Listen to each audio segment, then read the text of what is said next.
for more answers than you know.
Each had multiple stab wounds. Some had defensive wounds, showing they fought with the attacker. And there was no sexual assault. County Coroner Kathy Mabbutt is describing the murders as personal.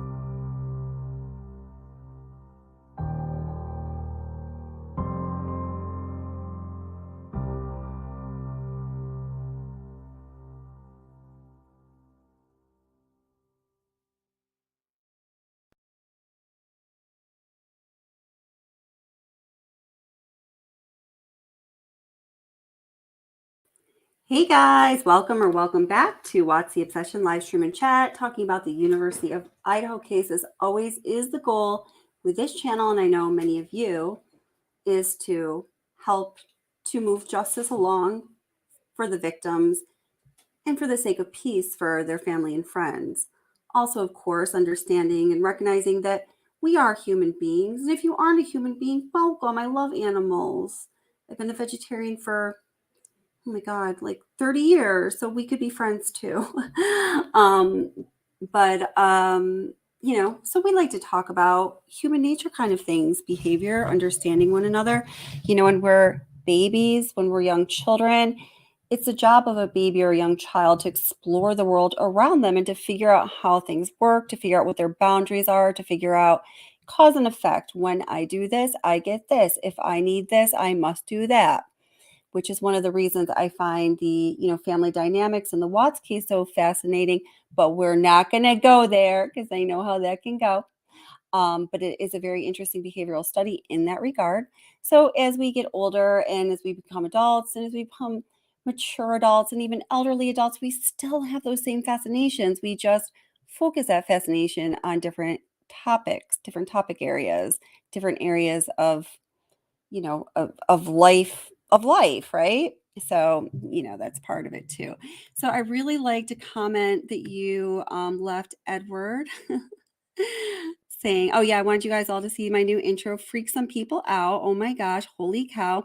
Yeah, I was trying to make it a little eerie. How do you capture the horrific nature of something so effing horrific? How do you do that, right? You don't. I find myself saying frequently, I just I'll try to explain emphatically enough, an emotion or how horrible aspects of this tragedy are for the heart, in a physical sense, for the the animalistic nature of it, without using certain words, not just because YouTube doesn't like them. But I also want to be respectful to the families, to the victims, to myself, and to people who might, get upset by that. Understanding this is a true crime channel, there's just gonna blanket trigger warning right now. So, yeah, but you guys know on this channel, I tend to not even talk about the most horrible of things. And I encourage us to not use fancy details that are going to be upsetting or too super graphic. But even still, some people apparently were upset by my little intro, which I actually thought I didn't watch it until just a little while ago. I was like, oh, it turned out good. It's exactly what I was going for. I mean, not that, it's what I was going for.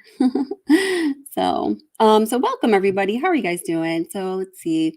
Welcome Marty Brown. Welcome Justice for Dan Markle. And thank you so much for Justice for Dan Markle hopped in on comments in that video for me. Thank you. I appreciate that. Princess Megan Elsa, how are you doing? AC, Eli Faust, Watsy Obsession. Oh, that's me. Hi, Jeannie Ramsey. How are you doing, sweetheart? Hi, Tracy Wheeler. Hi, Tony B. Edward Schwenk. Oh, yes, I like this comment. So he says, What's the obsession? I always hit the like button for you, Kelly. If I've learned one thing from Chris Watts, it's that sucking up and following the crowd gets you far in life. Bravo, Edward. Bravo. Bravo. That's awesome. You passed the course. That's amazing. But stay with us. There are advanced courses to come. Hi, Kay Braves. How's it going? Nice to see you, my friend. Let's see here. Hey, Esther. Oh, thank you, darling. I'm so glad you're here. Missed you last time. But, we have lives. We have other things to do. We might have other channels we work with. It's all good. But I always love it when you're here. Hey, Phantasmic Ether. Yeah, from the beginning. That's awesome. Love it when you're here too. Love it when all you guys are here. Love for True Crime. Hello and welcome. Nice to see you. Glad you could make it. Carmelita Dorsey. I hope I said that right. What a great name. Welcome to Watch the Obsession live stream and chat. And Validation Boy, hey, what's up? Cool, I tagged you. I'm glad you could make it. Agape Love, hey, how's it going? Hey, Mitch, how are you doing, my friend? Nice to see you again.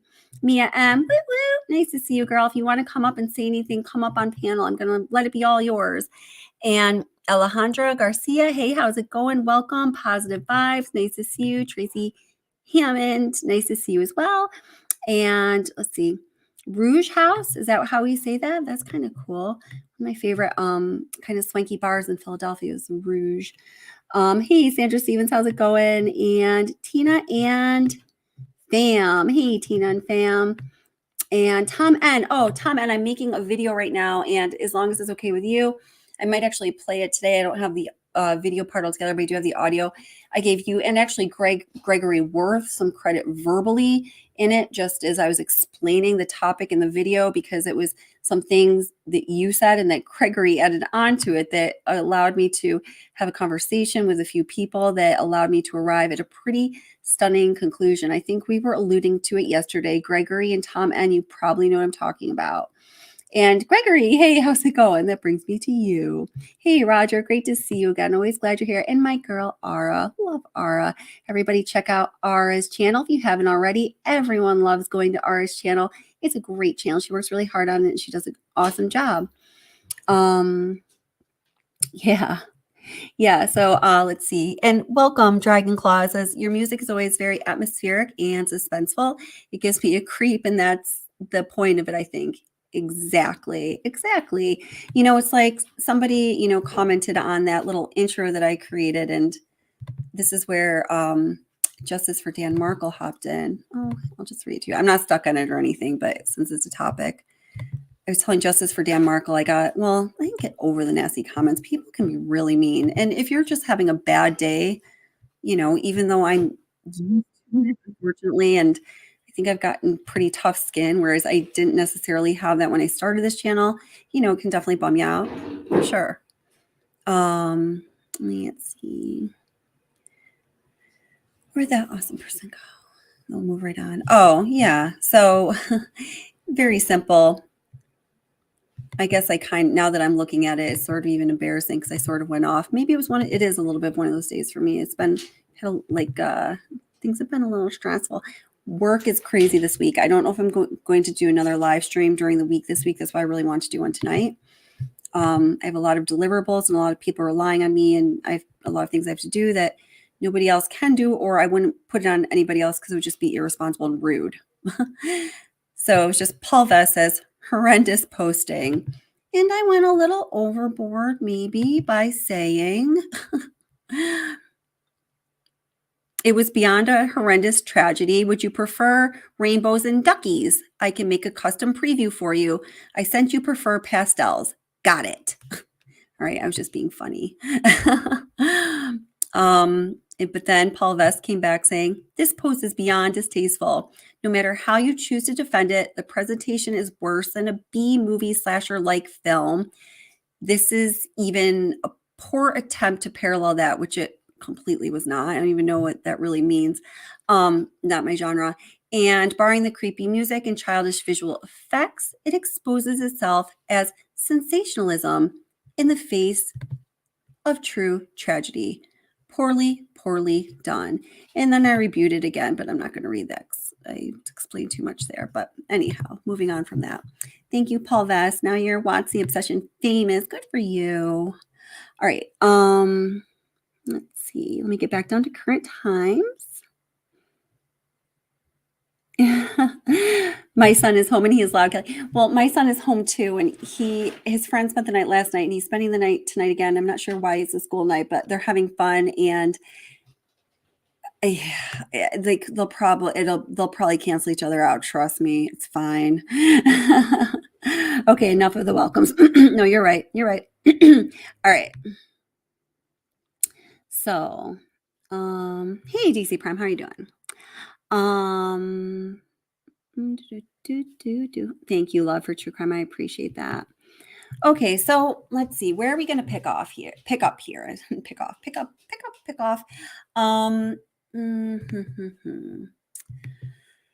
So during the last live stream, we were talking about an absolute number of things. One of them was, where was this, the question that was burning a hole in Cabri's soul, as I kept saying, was where was Dylan? And we decided we're going to use first name only. Initials is a little silly at this point, not last name. Where was her bedroom and therefore her vantage point relative to, everything else that can be seen in the house? Because really everything came into play, didn't it? Where Zanna's room certainly mattered, where Kelly and Madison's rooms were definitely mattered. And there was a lot I didn't realize about that. So why don't we just, let's see. So I did a 3D virtual tour walking through the probable cause affidavit. And then that video is not ready yet. Then I did a separate just walkthrough narrating what we're seeing. You guys may have already seen this. I'm just going to tell you, I did not create this 3D walkthrough. I would not know how to do it. But it said it was available for people to use. So if I get dinged for it, just please ding me politely and I'll give you credit or take it down or whatever. It said that it was available for free use. So I'm using it because I could not ever. It's like very talented. Well, it's a pro, I don't know. So it looks talented to me. Okay. It's more better than I could do for sure. So have you guys kind of done or seen the 3-dimensional literal walkthrough of 1122 King Road, Moscow, Idaho? Hey, Social Butterfly, I'm so glad you made it. Hey, Jacqueline Music, how are you doing? It is an amazing walkthrough, yeah. So you have seen it, good. Okay, cool. Now, it is an amazing walkthrough. I think I pointed out some things that were a little kind of unique to the conversation that we were all having yesterday. No credit to me. It was the things you guys were bringing up that I later verified or double checked or looked into or corrected or whatever the case may be. Right. So yes, no, yes. Okay. We got a lot of no's. All right. So I'm just going to go through that. So if you have already seen it, just sit back, enjoy again. You might pick up something else. Or maybe through the context of the conversation we've been having in this on this channel, in this community, and you guys are the best community, it will bring something new to light. Hey, Downtown Wonder, how are you doing? Now, as I was trying to navigate through this 3D layout, I don't think I did the best job of that, because I just hope it doesn't make you feel nauseous or something, because if it does, let me know, and I'll just do it manually. You did not miss a lot tonight, no social butterfly. So let me go ahead and bring that into the stream. Thank you guys for being here. I'm so happy you guys are all here. Great to see some OGs and some new faces as well. And also, hey, thanks for everyone who's watching us on the replay.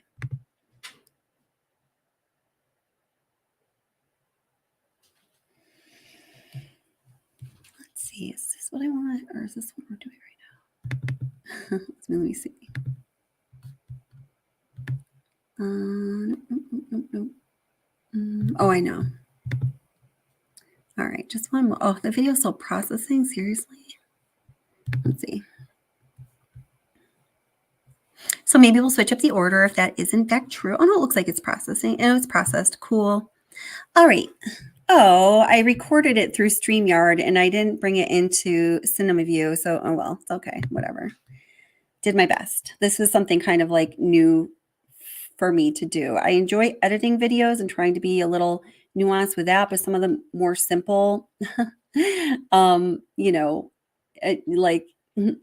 internet-based technologies we can use. I don't even know what to call them. See, that's how not advanced I am and that kind of thing I struggle with, but I did my best.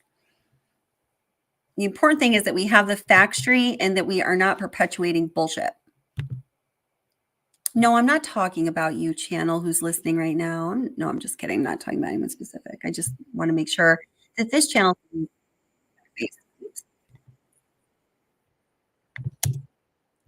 Slow down, girl. Slow down. Okay. Gotta bring that one into the stream, and then we're good to go.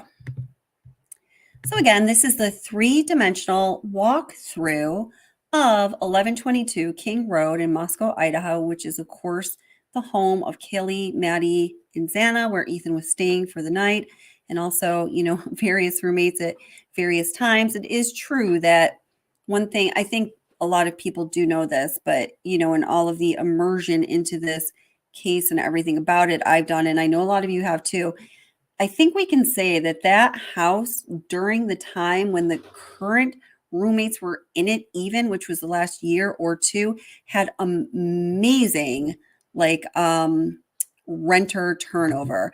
I don't know what that's about. I don't know if that's the norm in that neck of the woods, or if it was something to do with, I don't know. I really, truly don't know. I've heard things, but I was not there. I do not know. That's not something I care to speculate on. That doesn't matter to me as long as the motive wasn't a disgruntled ex-roommate, and I'm quite sure it was not. So yeah.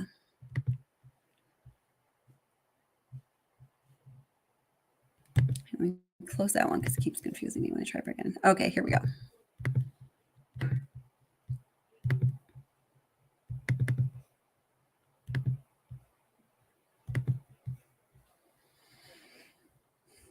Tragedy to help ensure complete justice for Maddie, Kelly, Zanna, and Ethan.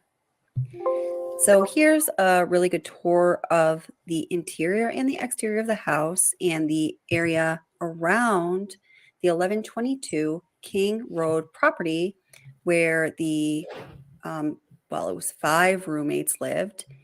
Ethan was staying over on the night of November 13th with Zanna, as he was Zanna's boyfriend. So here we are on Queens Road, which runs along the back of the property. Now, if we just take a look across the road here, across Queen Road, now the address is 1122 King Road. We'll get to that in a minute. We see that there's an arrow showing us the way to Taylor Ave, which leads to the Sigma Chi house where Ethan and Zanna were spending some time the evening. No, wait, I just want to say anything having to do with this property, we don't even need to speculate about it anymore. I just am so, I've gone too far for my own comfort into the deep and treacherous waters of speculation, away from the safe shores of evidence-based data grounded fact where I like to live. So I've looked up all of the history on this property that I believe is available, which would be all of the standard things, including various building permits, the time of the expansions, what was new construction, what was old construction. We can go over all of that, probably not tonight because there's a lot of information and it's too boring for a live stream, but I'd be happy to either put it in a shareable Google Doc on the community page or make it into a 10 or 15 minute video. Just let me know what you guys want. Of November 12th, according to the probable cause affidavit, surviving roommate Bethany places them at the Sigma Chi fraternity party from 9 p.m. to 1:45 a.m., which is slightly curious as just a few weeks ago, law enforcement was touting those exact hours, 9 p.m. to 1:45 a.m., as being the gap in Ethan and Zanna's timeline. Why this is, we still don't. Quick question. Whose mother, and welcome, how are you doing? The question is, whose mother had a phone call? Can you please elaborate on your question? And that was, sorry, MCOS. I'm sorry. Welcome, MCOS. I didn't see the name at first.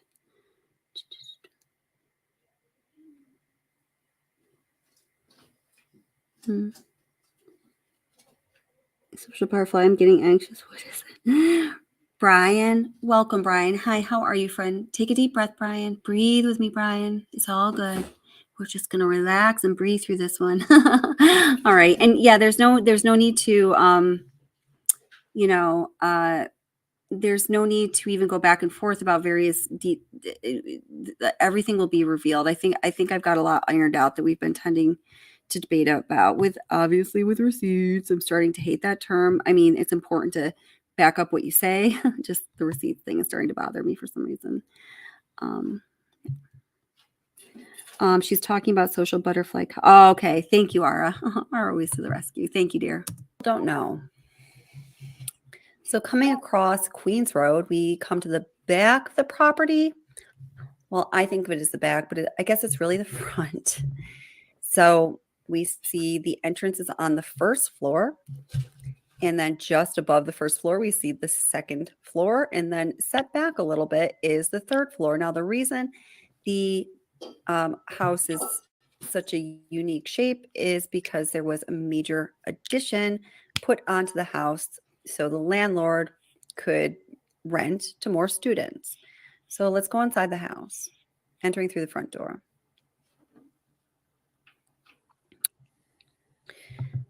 So you can hang notes, always a great thing to have by the door, right? And as we turn to the right here, we see one bedroom. There's two bedrooms in the first floor.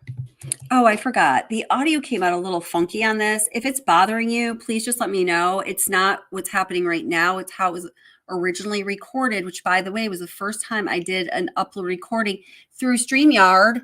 Edward, you hear that? Thank you, StreamYard. If those little like blips or glitches or whatever are bothersome to you, just tell me. I'll just stop it and I will just narrate it on the fly because I can do that.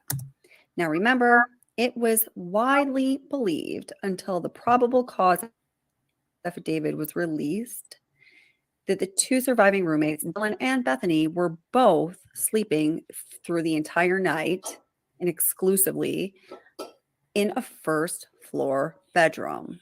Okay, so here is one of the bedrooms.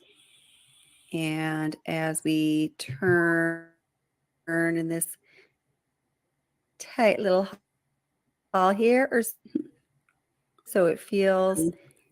I'm gonna stop the audio if it keeps doing that. It sounds like I have the hiccups, but I don't. Let me just see if it irons itself out. If it doesn't, I'll stop it. Great. More losing voice. Okay. Now these, well, I'll get to that in a moment. So if you were to walk down this hallway, we're going to bedroom, what's referred to as one. Okay, I don't think I'm going to be able to handle it. No, I can't deal. All right, let me give it another 30 seconds. I promise.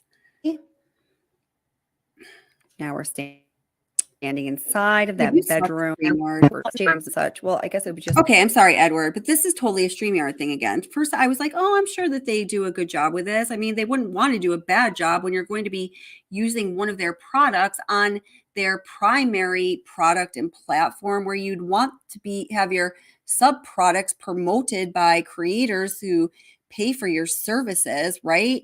No, not if you're StreamYard. You don't care. So angry about that. All right. Hey, everybody, welcome back to the Lord. Are you serious? Fricker. This is not cool, man. All right, we're going back to shopping for a new streaming service. What the heck?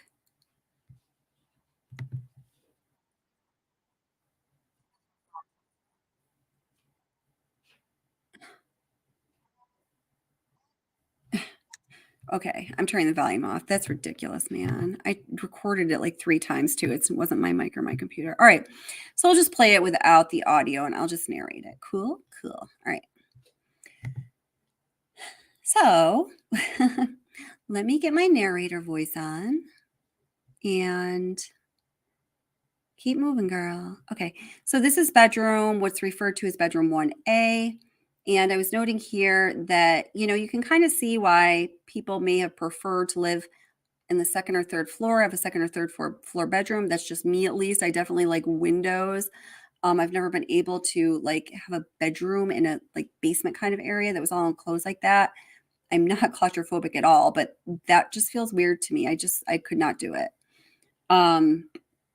So, you could see why when Dylan had the opportunity, she wanted to move up to the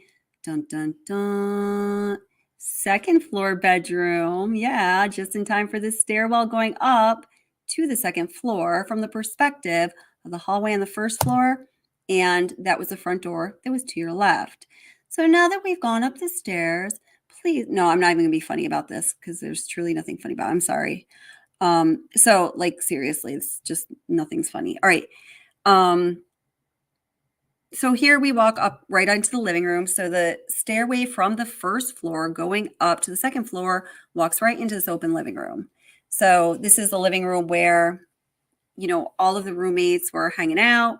Maybe you've seen the TikTok video where the roommates are pretending to be one another. And they're all hanging out on the couch. If you haven't seen it, we can take a look at it after this. Oh, cool. So without the audio, I can shove it along a little bit too. Okay.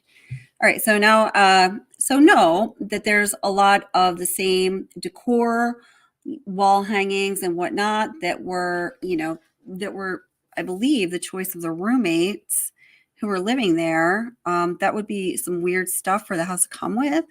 But there it is. So, or is this all computer generated? In which case, I just proved to you that I am being honest when I'm telling you I don't know what I'm talking about with this stuff. And I hope that my navigating this program is not making you nauseous. All right. So I know I'm talking about as far as a house, just not, never mind. All right. See you. Yeah. Hold on just 1 second. Let me make sure. Yeah, no, I have my interconnection. Yeah, connection's fine. It's just StreamYard. Okay. show. Where's this guy come from again? What is going on? Wait a minute. What do you guys see? Wait a minute. Have you been seeing these dudes the whole time?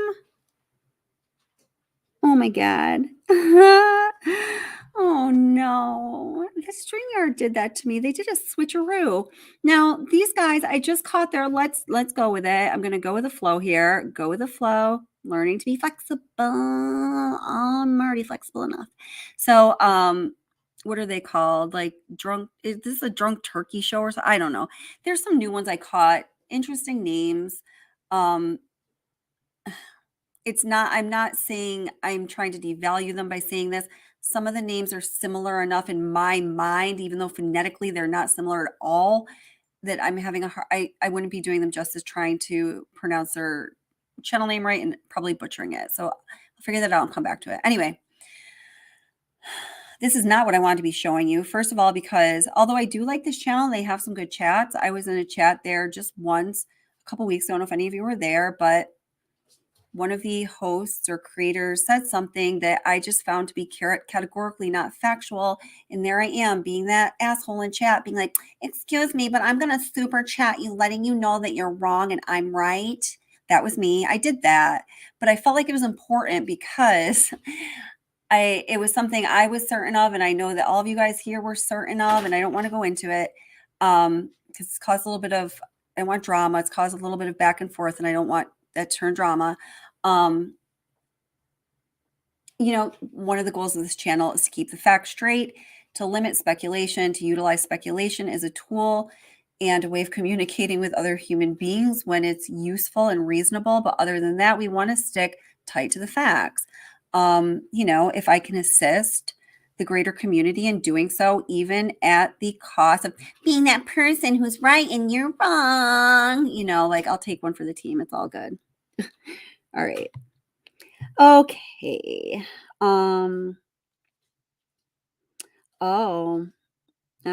Okay. I mean, aren't they pretty new? I like them, but I found they were picking on new YouTube channels and it's not cool. They were, I was watching, it came on my, I don't even, I guess, I don't know. It came on my auto feed today. I hear a lot through auto feed and I do that intentionally. And they were saying they grew from 600 to 18,000 so quickly, very much patting themselves on the back. And it's fine if channels want to do that. When I have a big anniversary kind of number coming up, I let you guys know because,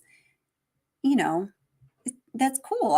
That's it's our channel. I want to let you know and celebrate with you and say thanks, right? But it made it sound like they were a new channel. Anyway, if I keep talking, I'm going to go to the drama road. Let's not. Okay. That's interesting though. Yes, fact citation and pie charts, DC. Oh my goodness. All right.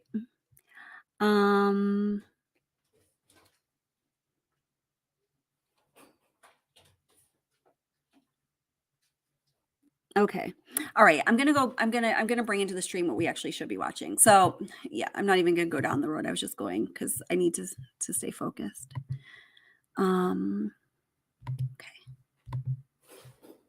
Which was not to talk about a channel, but some content they were talking about today. And there's a point there too. And I saw some of you talking about in chat with the Molly and whatnot. There's just so much to discuss on this case right now. But again, some of it is pure fact and some of it really likes to hang out with fiction. So we're going to be talking about here. All right. So here, it's like the first floor, guys. So you walk in. I'm just going to brush through the first floor. You walk in the front door. Let me make sure I've got the right one in the StreamYard now. Now, don't flip on me, StreamYard. That wasn't cool. Maybe StreamYard was upset because I was talking poorly about StreamYard. Or maybe I was just wrong and I picked the wrong one from the beginning. Is that what happened?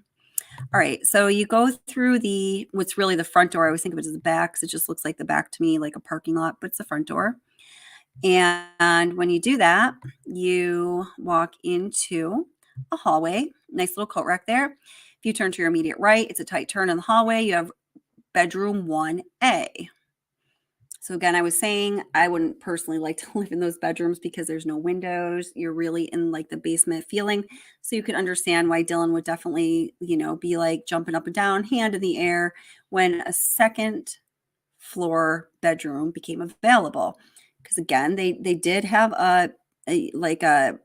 it was like a whorehouse of roommate turnover. I'm not saying that they're horrors. I'm saying that's what it was like. All right. So pick your analogies more wisely, Kelly. All right. I'm going to try next time. Okay. So then if you go down the hall, you go to, there's, yes, I want to make sure I'm still on the same floor. We call bedroom 1B, straight across the hall. You pass the front door, yada, yada, yada. All right. One of them obviously was empty, or it was considered to be, and this is true, the hookup room. How do I know this is true? Well, I've heard some people talk about it, of course, but the connection that I made at University of Idaho, where I got the fraternity videos and some other things, told me that it was considered to be a hookup room before I'd ever even heard that on YouTube. And hopefully when that person like heals a little for himself, maybe he will give me permission to say more, ideally even come on or just do a voice interview, but we'll have to see down the road. I'm good with what we got going on so far. So I want to keep it that way and be respectful. Okay. So now you go up these stairs here and they're right by the front door. And these stairs are going up into the second floor living room. This is the point where you guys were all laughing at me when I just said this a few minutes ago because you couldn't see it. All right. And all right, here we are in the second floor living room. And this is where I was saying, if you've seen the TikTok video with all the roommates hanging out kind of like on that couch, they're pretending to be one another, I think in a like kind of a like a loving like camaraderie way. That's the couch, okay? Same decor is when the roommates that we know were living there. So now when you go straight down, see, I'm having a hard time steering this bad boy. Trying to make it so I can say when you go straight down that hall, but I don't know how to steer a virtual 360. There we go. I did it. Yay. All right. So when you go straight down that hall right there, you walk right into Zanna Kernodle's bedroom. Okay. And then to the, make sure I'm saying this right. The left of that is her bathroom. Now, I have to also say this. So before I came across this yesterday, and thank you so much to everybody who sent me various models and whatever. I'm sorry to tell you, I just happened to find this one on my own as soon as we cut off the live stream. But you guys sent me a lot of really awesome material. And at the end of this week, when things slow down for me at work, I'm going to look through all of it because I know that you sent me some things that I have definitely not found myself, and I will use them. And I'm so very grateful. So thank you guys. And Lala HK, who spent like the whole live stream yesterday looking for it. Thank you, darling. No, okay. So before I found the 3D model, I was doing things kind of like the old fashioned way. And I was looking at blueprints and crunching numbers. So I was able to determine the square footage of the second floor. And I am amazed at the number of grown-ass adults who cannot do basic math. Guys, basic operations, addition, subtraction, multiplication, division. If you're not cool with those, I suggest you go get a like hooked on numbers phonics program. Because people were, very definitively asserting things that just made no sense. Anyhow, when you look at the square footage of the second floor and the square footage of the space from the living room to Zanna's bedroom and Zanna's bedroom, what we're looking at right here, this hallway looks really long. That's what I'm trying to say. In reality, I feel like if you were standing in the actual space, you'd agree, you'd be like, oh yeah, that hallway is like not nearly as long as it looked when we were watching that 360 jammy on Watch the Obsession channel. Right? She didn't know what she was talking about. That's what you'd say. So, all right. So now moving along.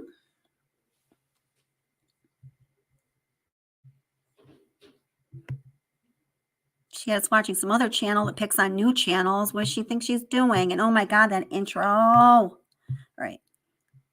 Oops.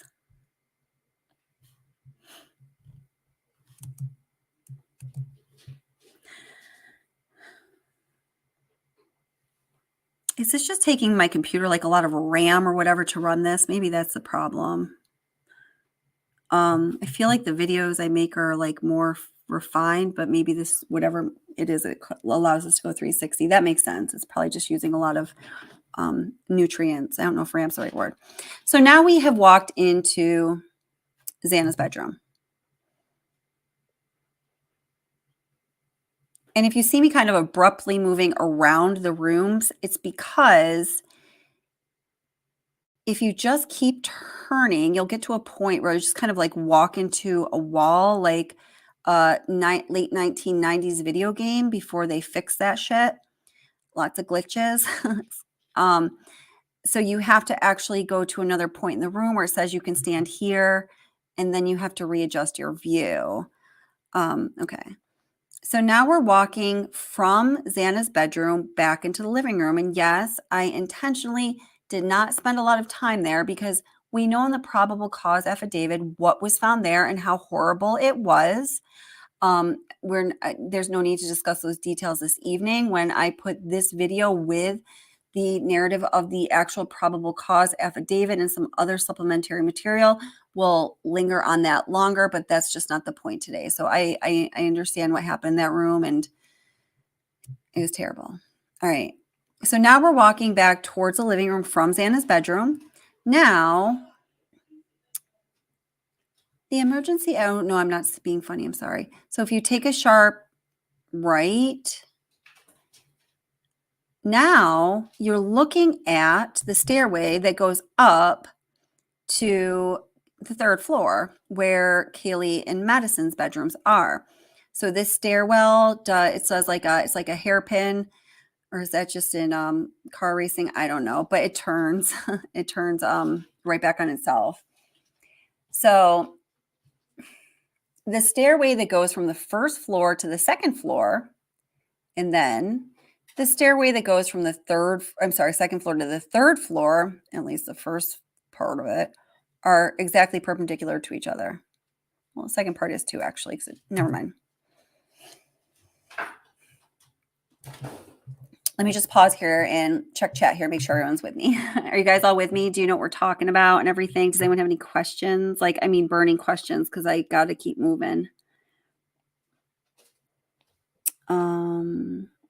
Absolutely no feng shui. Yeah, that's true. I was going to say, who has feng shui in college? I had feng shui in college, but that's because I was in this really intense yoga teacher training program where I had masters in Thailand to answer to.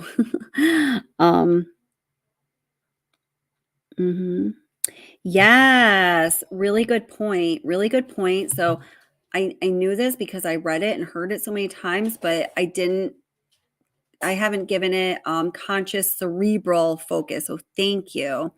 So let's see. Welcome, Lucy on the go. Lucy says the forensic team really focused on the area of the good vibe sign.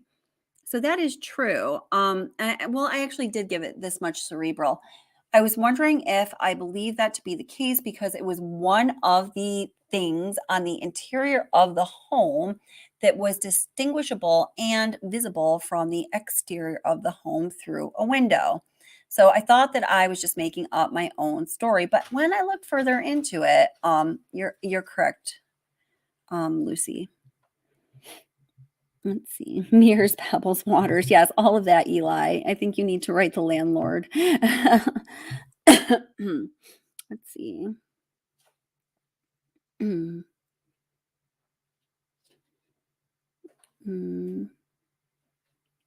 Yeah, so very good point. And I have said this twice on this channel before during the live stream that, I tried to reserve my suspicions about Jack D, but I had them.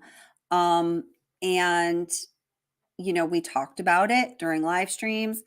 I talked about it in a couple uploads I did without trying to not be accusatory, but just I tried to present the facts as we saw them or knew them to be at that time. But I do apologize to Kaylee's ex-boyfriend, Jack, really seriously. And here, anyone else at this channel or anything I said or repeated may have caused anyone any pain or whatever. I really do apologize. And, my heart goes out to you. And I can't even imagine the pain.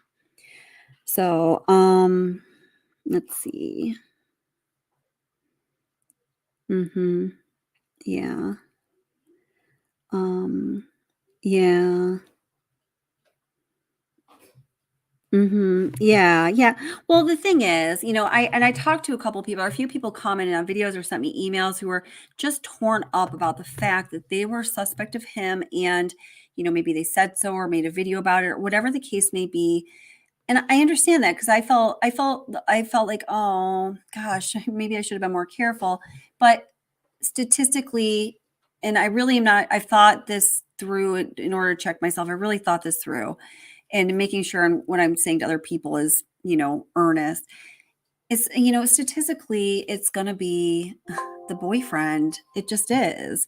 I mean, and when, when we say statistically, it's more likely it's going to be the boyfriend or a lover or ex-lover or somebody who lives with you, like wildly statistically, right?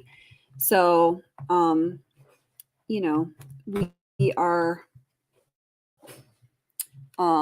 sort of habituated to look at that direction. All right, back to the 3D walkthrough. All right. So now, again, we are looking towards the stairs that go up to the 3rd floor to where Kelly and Maddie's bedrooms were. Now, coming up, I don't want to make sure I don't brush over it. There's 2 things that really were surprising to me. I did not know until I was doing this video last night. All right, so now we're looking at the kitchen. So, all right, let me pause here. This is important. We just walked through the living room. When you're walking through the living room towards these stairs that go up to the 3rd floor, the kitchen's going to be to your right. All right. So kitchen's to my right. That's how I'm referring to it. Everybody kind of get with that orientation. Straight in front of me is the stairway. Then directly to my left is the doorway to Dylan's 2nd floor bedroom. I would love to hear from you guys in chat once we like really see this.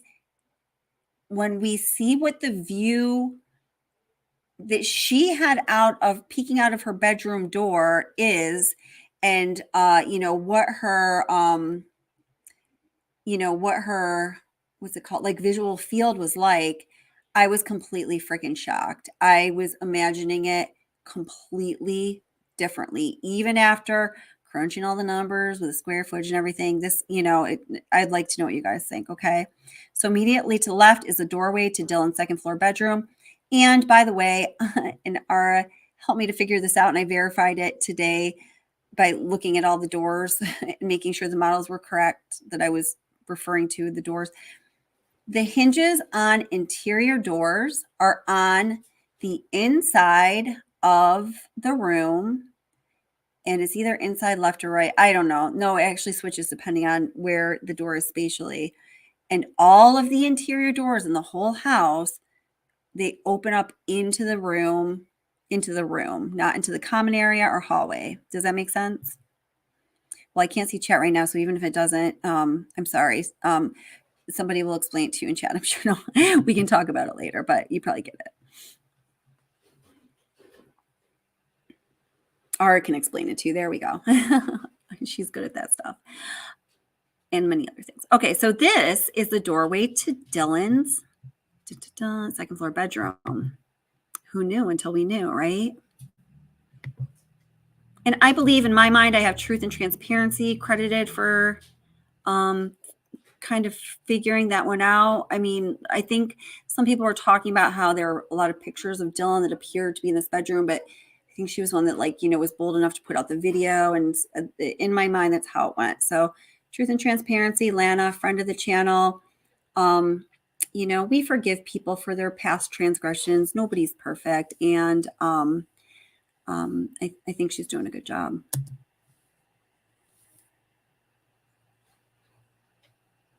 Okay, so we just walked into Dylan's bedroom, and this is one of those weird, 1990s video game moments where you get stuck in the forever walking into the wall, and all of a sudden you're just walking through the walls, but that's not part of the game. That just happened. So I just figured that out, I think, for the first time here. So then you have to reposition yourself and power up and try again. All right, so we're still in Dylan's room trying to work the 360 mechanism. All right, so now we're standing in the far corner of Dylan's room looking towards the door that opens inward but allows you to exit the room into the hall. Hear that very deliberate language? I think it's really important that we pick up those details with a case where the evidence is ending up being as nuanced as it is. Now, I don't know if you can really tell here or not, and you'll be able to tell in a moment, but, like kind of right next to my little avatar there, the name on that wall, there's a like kind of a window that's really a set of 2 panes of window. And this is the window that we were talking about quite a bit last night. I'm actually going to bring up a picture to give you a visual reference because I think it's that important for a number of reasons I've theorized on or have come across lately. And I'm not sure if I'm right or not, so I'm not going to go too deep into it, but I know others have theorized or had hunches about this. So this will probably be interesting to others as well. Even if you don't, here's what is up. Here's what's up. All right, I think this is going to do it. Kinda. Yeah, sure. This one's fine, but I think there's better ones that I wanted to grab, but this one definitely works. So let me bring this into the stream because I love StreamYard. Yeah. All right. Actually, no, that won't work. Okay, I'm going to have to take this out and bring it to the stream. A little cumbersome, you know. But who am I to complain about a service I pay for that doesn't work properly? Gregory. I'm sorry, Gregory. Edward. All right.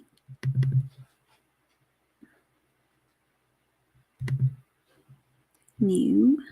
Yes, new.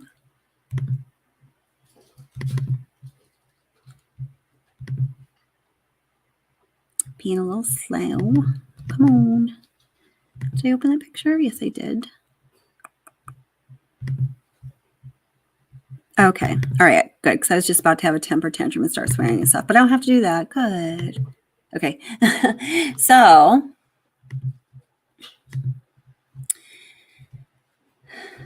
what we were just looking at when we were standing inside of Dylan's second floor bedroom is the window that in this picture from this vantage point, as you may or may not know, is all the way over to, and it's below that porch because that kind of porch balcony area, that is what Kelly Gonzalez's bedroom walks out onto on the third floor. So the underneath part where there's the overhang, you're under the overhang or however you say that.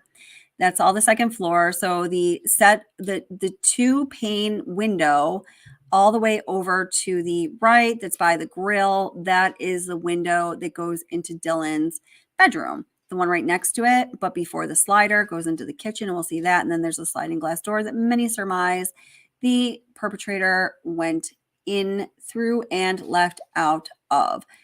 Yeah. Okay. Now I got to do a little switcheroo, and I'm going to just keep moving through this as quickly as I can. Where's my cool cap? Molson man, is he here? Okay. All right.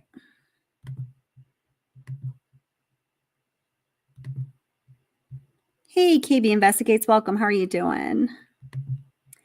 All righty. Moving right along. Okay, so we are again in Dylan surviving roommate's bedroom, just browsing around, trying to figure out how to work the 360 virtual tour without making people feel like they're on a roller coaster or the teacups and have to go get nauseous. Now, here's interesting, guys.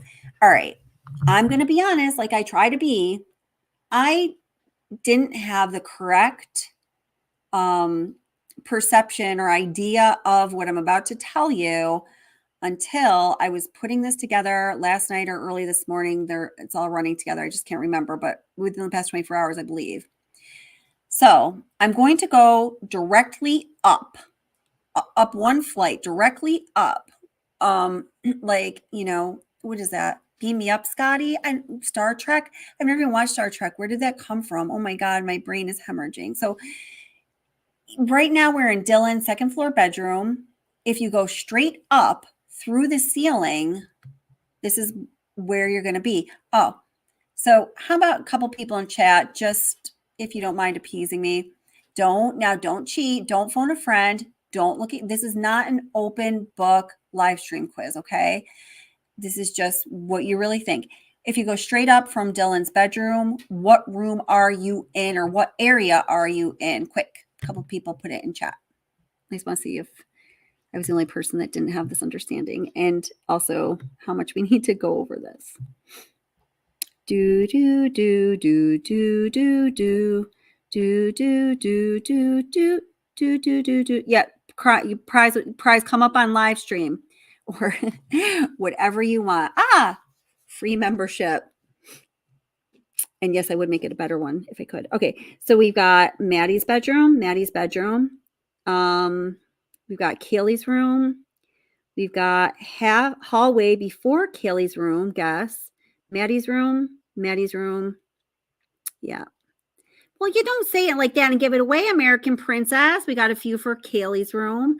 All right. So, American Princess, that's okay. American Princess was actually helping me. She was my teaching assistant in administering this quiz.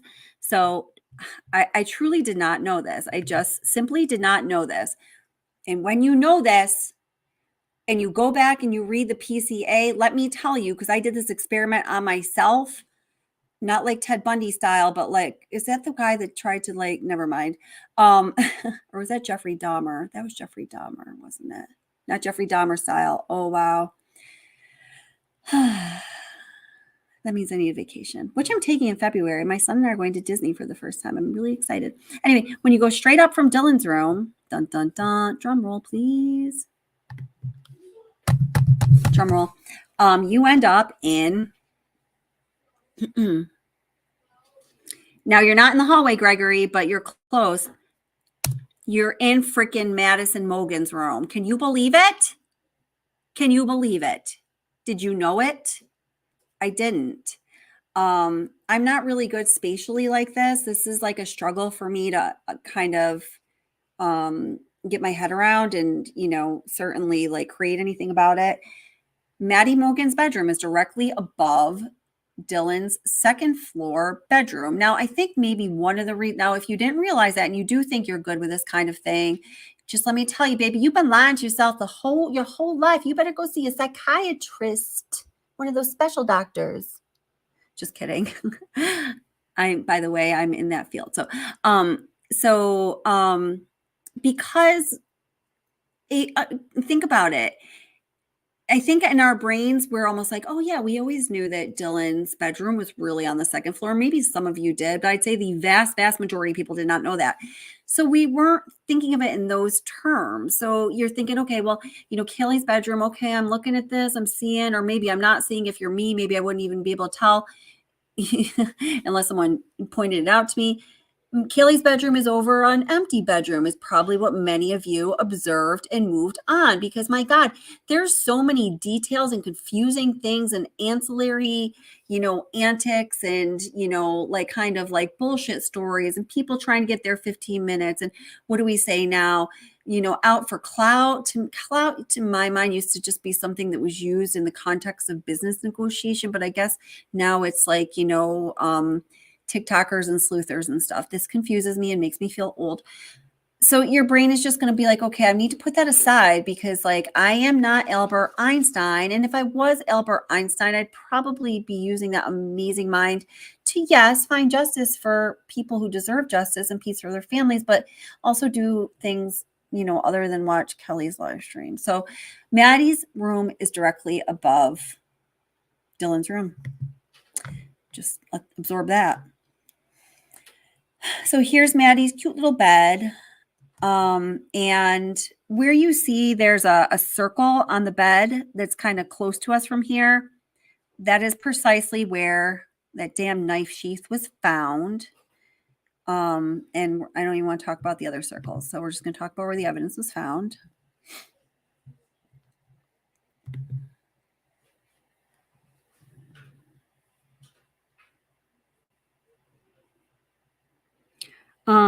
I think so, Carmelita. But honestly, if I gave you an answer right now without looking at, like the floor plan, it wouldn't be a real like, oh yes, I have knowledge of that answer,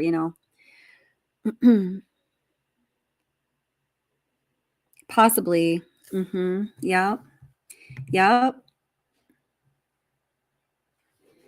Lex Luthor, there was another circle on the bed that was indicating not where the knife sheath was found, but where other things were found on the bed. Okay. All right. So now we are leaving Madison's room and we are going into the Or we already done that? I'm sorry, I got a little lost. Oh, now we're in. Oh, I'm sorry. We went back. I'm sorry. We teleported back down to Dylan's room because we weren't really ready to go up to the third floor yet. But I just needed to pause to show you it was directly above her. Okay. I got to get moving along on this. Okay. I'm going to move faster, I promise. Okay. Here we are in Dylan's room, but this part's important.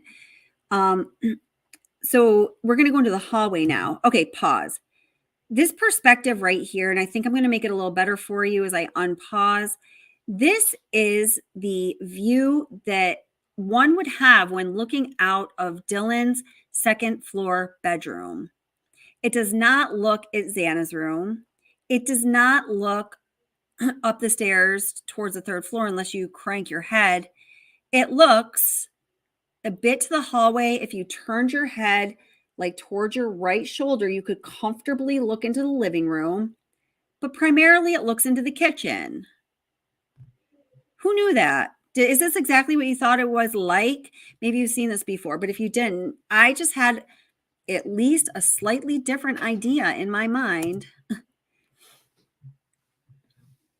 There's something to be said for, you know, all of the dimensions that we live in and portraying things in that way. Except for when, you know, like you're in the fifth dimension because,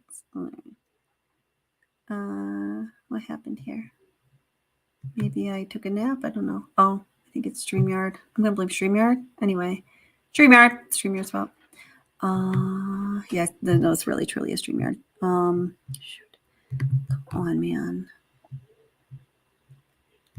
Super not cool. Like, you know, I'm not going to complain. All right. So, let me just get, okay, here we go. All right. Now we're back in Dylan's room. Because you got to see this.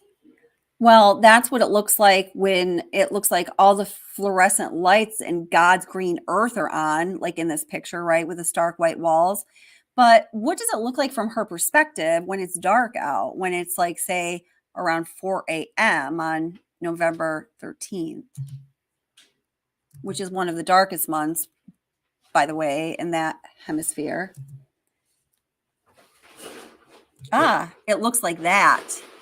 So when you're looking out of Dylan's bedroom, when it is 4 a.m. in mid-November in the western northern hemispheres, yep, got that, nailed that. That's what it's going to look like approximately. So that's like, wow, that is extremely limited visibility. And to me, this really made the PCA and what Dylan said she saw, it allowed me to feel more comfortable with it because, man, I had a lot of questions, like uncomfortable questions, and I still have some uncomfortable questions, even though I understand the, you know, threat and fear response. I have questions aside from that. Wouldn't there be, table that. I don't want to keep it up too long because YouTube doesn't like the B word.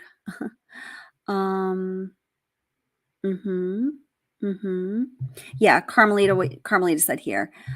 What is in the PCA? And I belabored this like crazy the last live stream, so I'm not going to repeat it 500 times like I did last live stream. I promise you, don't get worried and leave. The probable cause affidavit is for the singular purpose of putting forth enough effort to trigger a judge to sign a warrant for the apprehension and arrest of a suspect. Okay.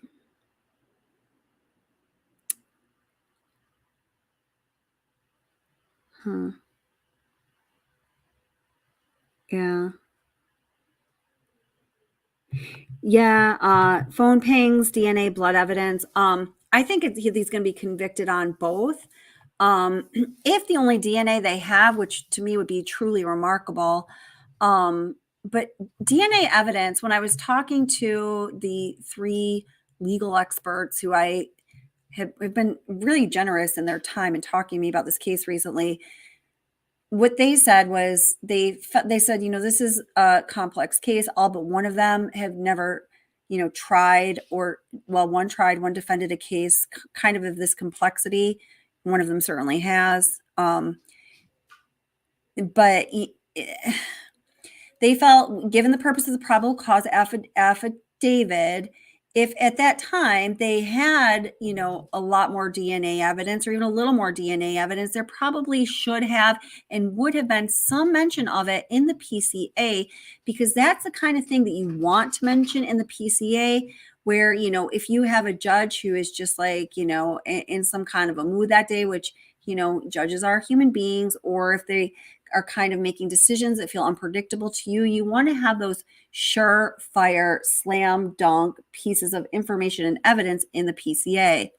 So they felt, unanimously that if there was more available DNA evidence at that time, there would have been at least a gleaning of it in the PCA, with this caveat that I actually had to bring up. I was the smart one for just a second. Are all the lab results back, or, based on, the first and then second round of evidence collection, analysis, and evaluation?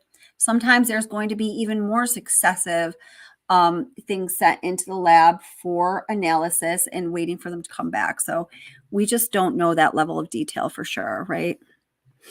All right.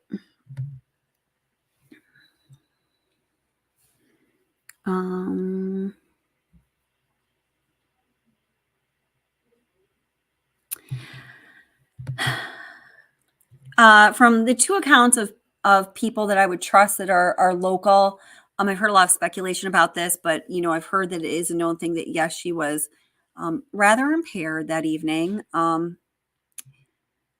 Yes, I feel very confident that was the case.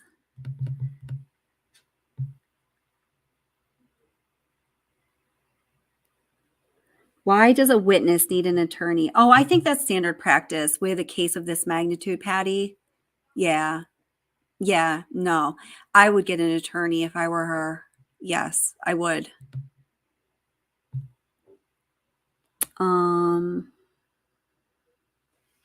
Yeah. What Jeannie says here. Thank you, Jeannie, darling. Jeannie, you're so smart. Yeah, Amanda Knox. Gosh.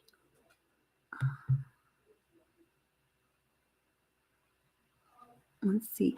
Dude, and it depends on a lot of things. Like, I come from a family who has like a lot of attorneys and like detectives and people like that in it. So I got a kind of bad speeding ticket once upon a time, and my dad forced me to hire an extremely freaking expensive attorney like 20 minutes later that did nothing for me. In fact, I had to drive like 3 hours when I was 8 months pregnant with this kid 14 years ago, and didn't give her permission to settle anything for me because I knew I was going to work that judge, and I got there after I had to like pull over and get motion sick and, pregnancy sick and everything. She's like, oh yeah, everything's already done. And I was like, it's what?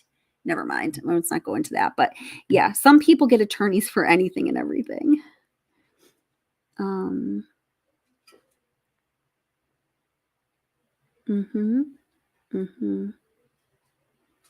Yeah. So, I was just saying this to somebody in comments on the video.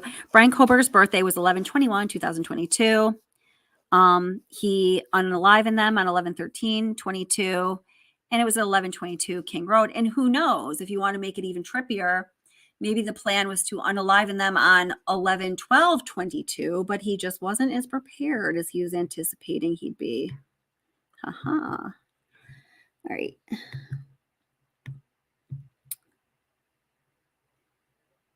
Yeah, watch drove a GPS truck different. I don't know. I just saw that popped out at me. Yeah, this dude didn't have GPS on. Okay, so I'm just going to keep going because you guys are you have great comments. Too many for me to read now. I want to get through this. So this is what she'd be saying, or anyone be saying, looking out of that bedroom at night. Not like I was imagining. How about you? Not at all. Oops. Okay. So now I'm just kind of like turning my head, being like, oh my gosh, it's so dark. Oh, wait, look at it. There is a footprint that's illuminated by luminol. I can't remember what it was they used, but a substance that only detects, a certain level of once alive cellular material. So you see that red glowing at the bottom, that's the footprint. Now, interesting, if this footprint is intended to say, this is exactly how we found it, it was facing in this direction. Here's the funny thing, guys. I don't know. It could be stepping towards the kitchen. It could be stepping past the kitchen to the 3rd floor stairs. I don't know. We'll talk about that another time because, yeah.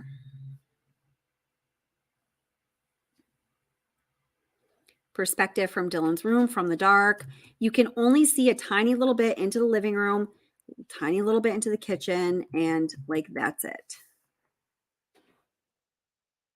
Which makes a lot more sense why she saw a dark figure wearing this kind of mask, bushy eyebrows, kind of a silhouette. That just makes so much more sense than what I was imagining in my mind before I was exposed to this perspective. Oh, yeah, that's trying to look into the kitchen. Whoops. Hey, Cole, you got to take a shower, honey. Can you take a shower? So I'm done. I want to take a shower. Okay. Just had to get our showers worked out here. All right. So you can barely see into the kitchen. I mean, I guess if there were lights on that were outside, that would make a difference. But, there's going to be a few variables here, right? So just turn the lights back on. All right. So now we're going up to the 3rd floor. I'm going to just jam up there because I got to get going, moving.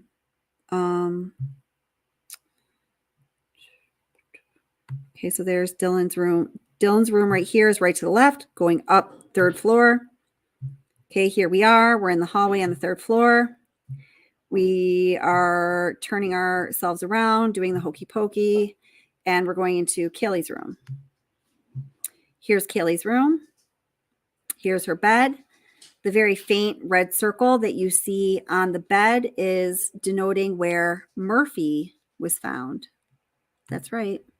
The dog. Now you leave Kaylee's room. You go back into the hallway. Maddie's room. Here we are.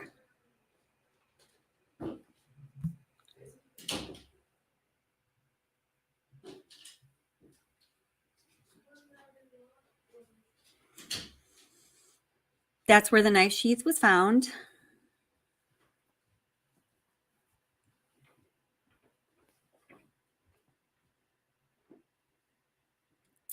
And now we're exiting Maddie's room unless I decide to show us Dylan's room right downstairs, which I think I decided to do at the last minute. Let's see if I know my own mind. I think that's what I did because I was just so shocked by that. Oh, yeah. Going down to Dylan's room. Whee! Oh, I'm sorry. So now we're down Dylan's room, which is exactly precisely below Maddie Mogan's room on the 3rd floor. Blew my mind. Honestly, I like I said, didn't see it that way.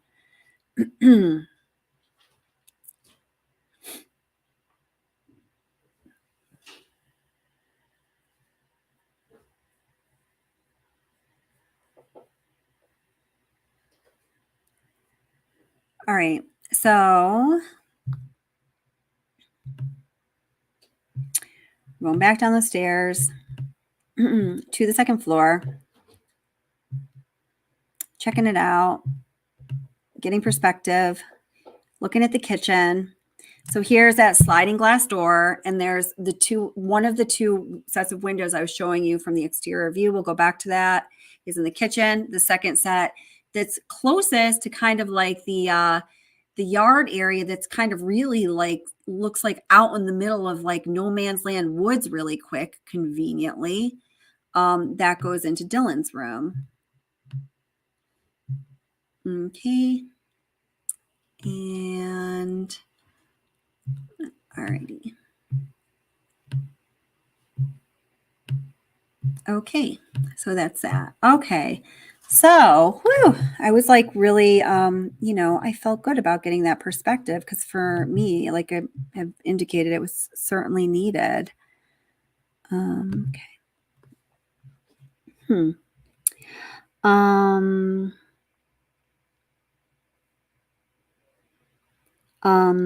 Is Zanna's room above the other roommate? Okay, I should have gone over that. So, let's see. Oh, does somebody answer that quickly and succinctly rather than me trying to find like yeah, no, it's not directly above that. So it's going to be above foundation. Here, let me get an exterior.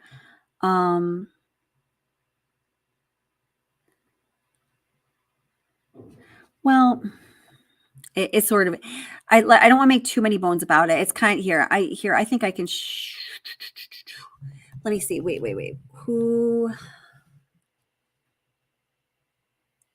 Wait a minute. I think one of you sent me an email. Who sent me an email that's going to give me the slice view? Wait a minute. I know how to show you this really quick. Just give me. So would anyone like to come up on panel? Now, I'm not going to stay on too long this evening because I have to go to work tomorrow. And as I mentioned, I have a very, very busy week this evening. Do you want to talk about a couple other things? If anyone would like to come up on panel and not be too verbose, because I can't, my brain isn't in the space for any debates or anything like that, but I would love some company. Please come on up. I would love to hear what you guys think. I don't know. I just posted a link 3 times. All right, let me go just grab that email that I looked at. And was that Lala's? I'm not sure. I got a lot of emails.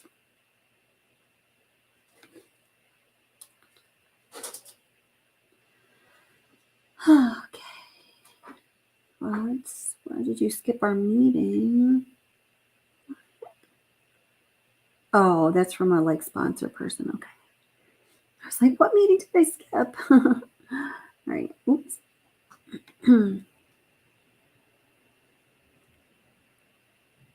I would never have someone sponsor this channel unless I really believed in what they were doing or their product or their service or whatever. I've been having lots of different companies approaching me. So I just want you guys to know that when I do, stand by something, I mean it. All right. Oh, wait, let's see. Oh, okay. So Lala sent me basically almost the same thing we were just looking at. Oh, look at that. Except you can just click through it. What a freaking gift this would have been. Oh my God. I don't even want to know this right now.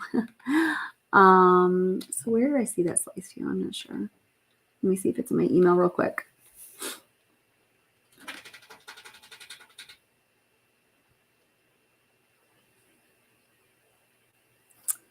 Jamie, Skills, Lala, Brian. Got your emails, Brian. Thank you.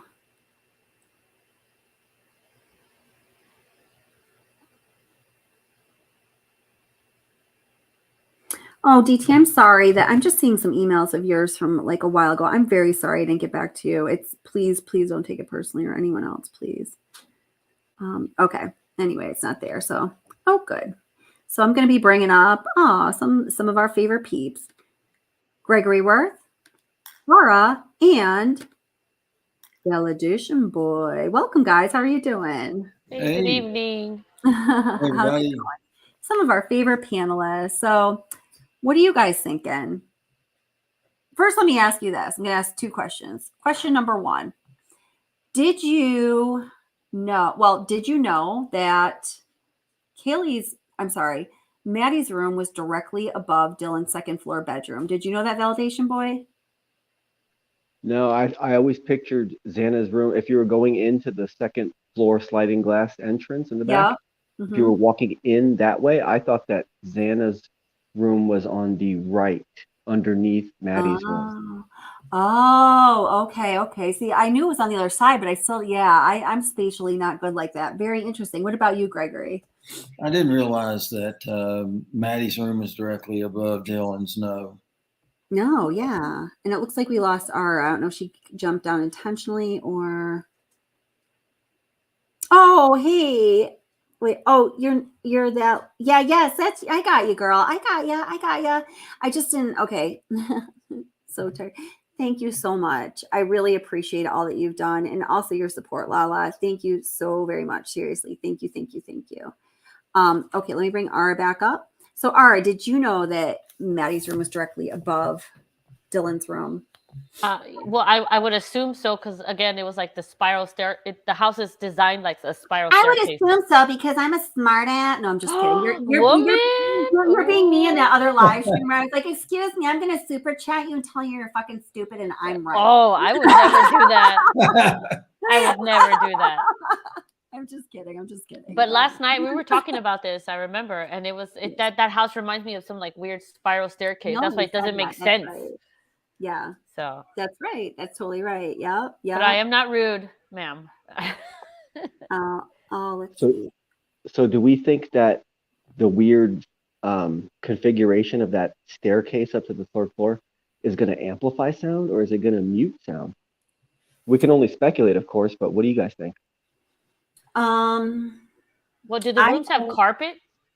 No. Oh, good question. No, they don't. No, they do not. If they don't, they're either hardwood or parquet. Yeah, then they're gonna have a lot of echo in that house. I would assume that configuration of the staircase with that added wall was probably intended to keep noise at bay. Like someone else was saying. I think that stairways with that configuration and the whole house configuration in general was a result of the contractors smoking crack. Like, what is up with that? Like, it's like nothing makes sense. I mean, maybe it does, but it's different, isn't it? Well, the house was built on some sort of hill, right? So that's why you have the garage where it is. It's almost like a basement, but it's not, depending on which way that you're looking at the house. I was talking about my best friend who lives in Marin. Her house is also built on some kind of hill. Because when he was like, I was like, I don't know, I was watching something that I was watching. He's old enough to do that now, and he was like, oh yeah. He's like that. I think I was questioning out loud, or maybe I was asking him because he's freaking brilliant. It's kind of scary. But he's like, oh yeah, like Mom, that makes total sense though, right? It's exactly like Beep Beep's house in Maryland, right, Mom? It's also built on a hill. Like that can happen. I was like, oh yeah, you're right. I think the sound would have reverberated in that house, quite frankly, because most every person that I've seen interviews from that lived there said you could hear anytime somebody was walking around, you could hear footsteps and the steps, creaked, which also might play into when Kaylee said there's somebody here, maybe she heard somebody, coming up the steps. Yeah. Somebody's here. Or when Dylan heard that, but maybe Kaylee, when she said that, Kaylee said that. Because I mean, another new belief I have, and all of these things that my new beliefs that I don't normally assert, but I am now because I just feel so freaking certain of them, and I think you will too if you don't already. Some of these, at least. There is no way, in my opinion, that he was in. Now, first of all, I will say I've never really felt that way to begin with, but there have been reasons. But now that the PCA is out and we have the timeline, even just based on the security camera footage that is available. And some other factors, there is absolutely no way dude was in the house before they got home. He did not come into the house until after they were in the house. I'm just almost taking that as for granted as fact, and at least in my own mind. Where was I going with that? So now, wait, okay. So just follow me here for a minute. So there's that. So I feel that things had to happen very quickly, in my opinion, and maybe I'm wrong, but I'm not on this one. And then also this funky configuration and floor plan and kind of mapping of this house, it makes me all the more convinced he's been in that house. He's been in that house definitely more than once, probably many times more than once.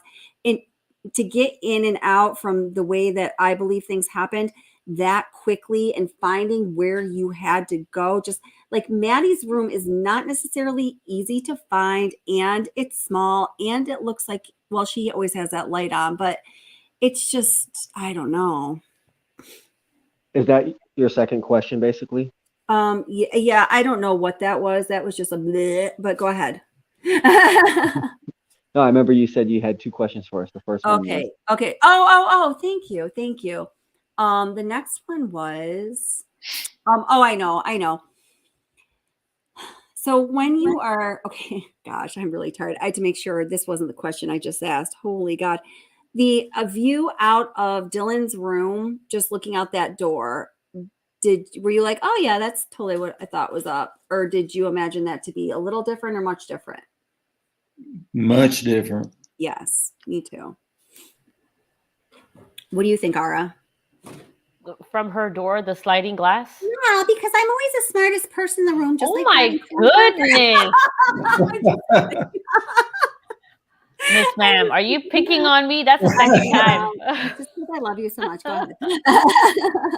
I think when you look into the sliding glass door, you can only see Dylan's room. So I just assumed it was the same way around. Okay, well, Ara is smarter than. Oh my goodness! Don't ask me anything, Miss Kelly. 9 million percentile of human beings and extraterrestrial. So now that we've no, I'm just kidding. That's good thinking, though. That's very good thinking. See, that's why you have, you put together good content on your channel because you think of things very carefully. What do you think, Validation Boy? she probably doesn't like to just wildly speculate like I do.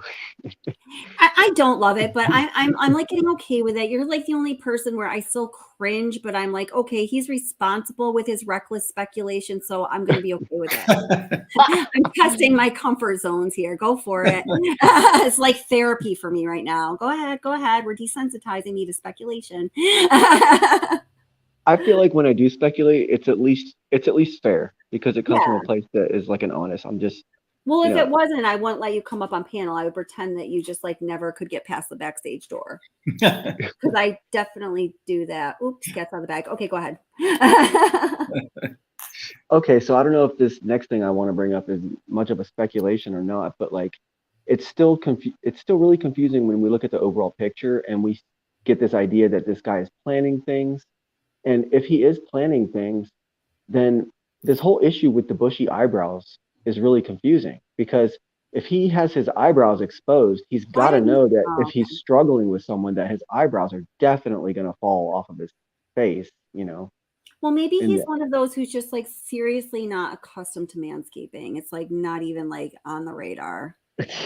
I mean, even with manscaping, you're doing that, you're sweating, it's high intensity. No. Maybe people are fighting you back, hitting you in your face. I mean, so what do you do if you're going to commit a crime? You shave your eyebrows? I don't know. Was he maybe doing that would the make whole you an identifiable suspect? But was he maybe doing the whole pantyhose over the face classic thing? I was thinking of an 80s sweatband. Yeah. No, I'm just kidding. Oh man, maybe. But to include that in the affidavit was just, if anything, interesting. Like that is something that is going to have to hold up in court. Yeah. Because why put it in the affidavit? Right. Well, I would imagine that. Okay, so it was identifying it, like I would imagine. Yes. So one thing, as I've been talking to these like really super brilliant legal experts and then just understanding what the probable cause affidavit purposes and talking to you guys, all of this, and sometimes just even throwing some things around in my own little mind, I feel like those descriptions that they put out were probably just about the only descriptions of him that she gave, because that would have been one of those critical, determining factors if the judge was going to sign the warrant or not, right? So, and I surmise that there might be one additional like slam dunk that they're, keeping in the back pocket until the pretrial discovery. I hope so. Are bushy eyebrows subjective or objective observation? Well, I guess they're certainly subjective, but they're subjective. I mean, one thing I have changed my mind on is I believe when Dylan said she heard Kaylee playing with her dog, I believe that was Berger actually putting the dog in Kaylee's room, because otherwise I think that like Murphy was not known to be a barker, but Murphy was known to be a jumper. And I a door believe, scratcher. and what? A door scratcher. Door scratcher. So I think that, if Murphy had been loose, well, we know Murphy wasn't loose because we were told that Murphy was not anywhere in the crime scene. So I think that was actually Berger putting Murphy up. So he I agree wouldn't with be that. disturbed, by him. Yeah. Very possibly because, Kelly Gonsalves's mother says that, Murphy would, and now that we've learned that she has been right about some things that are now verifiable, now that we know more, I just tend to kind of take her for her emotional mother word. You know what I mean? I don't think she has any kind of agenda. I don't think that she's completely naive about some things, as I honestly once did. So anyhow, sorry, Mrs. Gonsalves. She says that Murphy would either sleep with Kaylee or Maddie, and I've heard other people say, and so I think that is probably the case. So I don't think they would have, Kelly seemed like the kind of person, like how I am with my aunt, was like, oh, you're my little baby, like, how dare you, like, accuse him of being an animal and not a human being and an equal, Yeah. So I don't know, I might just be projecting, but I kind of get that sense about her, and I think other people do too. So I don't think she would have locked him in a room. No, there's no way. I would No. never. No. I agree with you on that one, dude, because you know how I am with my dog. There's no way. Yeah, right. No. Girls are different with their dogs than boys. I will tell you that. Right. Yes, totally. So isn't that crazy to think that he went up there and then saw the dog and then put the dog away, and the girls didn't hear any of that? They were probably they were already very intoxicated, so they were maybe asleep. I don't know. But just to imagine all of that, he took the time to put the animal away and then go and do what he did. Right. Well, we do know that, the two surviving roommates were also out on the town, as, the Chief James Fry says, that evening. And we do know that house was, frequently kind of an open house party house for a number of different hosts. I've heard specifically of Dylan, throwing parties there. Zanna frequently threw parties there. Of course, Kaylee definitely did, and I'm sure the other girls would too. So how do we know that when Kaylee and Maddie headed up to bed, there's never been any mention of it? It's possible there were other people in the house with the other roommates having beers, throwing pongs, and doing whatever else they do. That's a good thought. I didn't even think of that. Yeah. Could it be possible that he was telling the dog, "It's okay, I'm going to help you"? Oh, well, yeah. But that seemed like that happened way towards the end, but possibly. I mean, possibly. One thing I've realized with this case is a certain set of facts is set forth, and I feel like, based on historically, I've always done it because I'm smarter than everyone else in the room, that the idea that I create is it.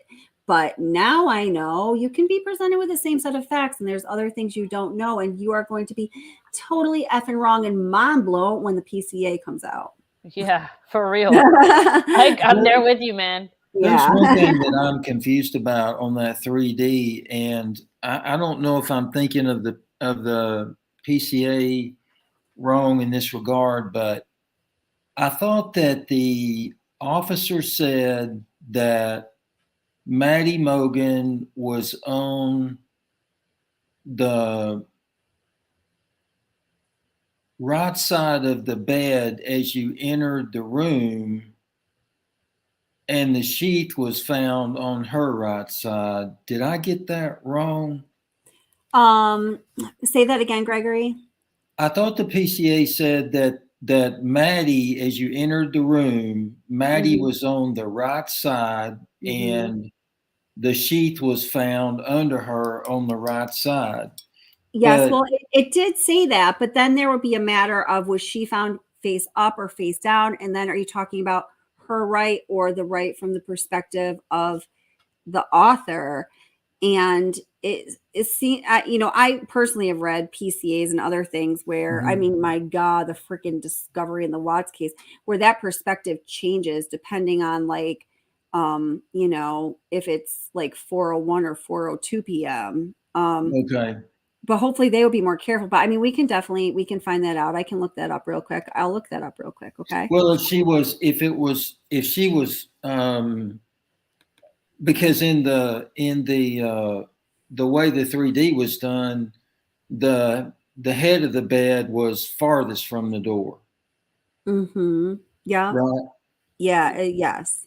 Mm-hmm. So if she was sleeping in that orientation and she was on her back, then that would have put her against the wall, and the sheet then between her and the wall, essentially, right? Yeah, but keep in mind we have two like grown adults in a single bed, so who knows how they ended up flopping down. But yes, you're right. Yeah. Okay. And it also makes maybe sense. That's not even relevant to what you're saying, and maybe I just go ahead, validation boy. It also kind of makes sense if we go by what we sort of surmised last night, that it's highly likely that Maddie might have been the target and was first.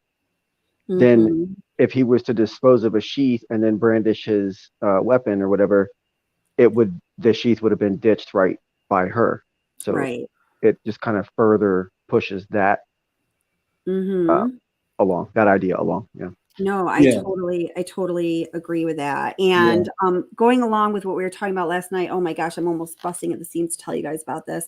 Actually, just download. Let's see. I don't know.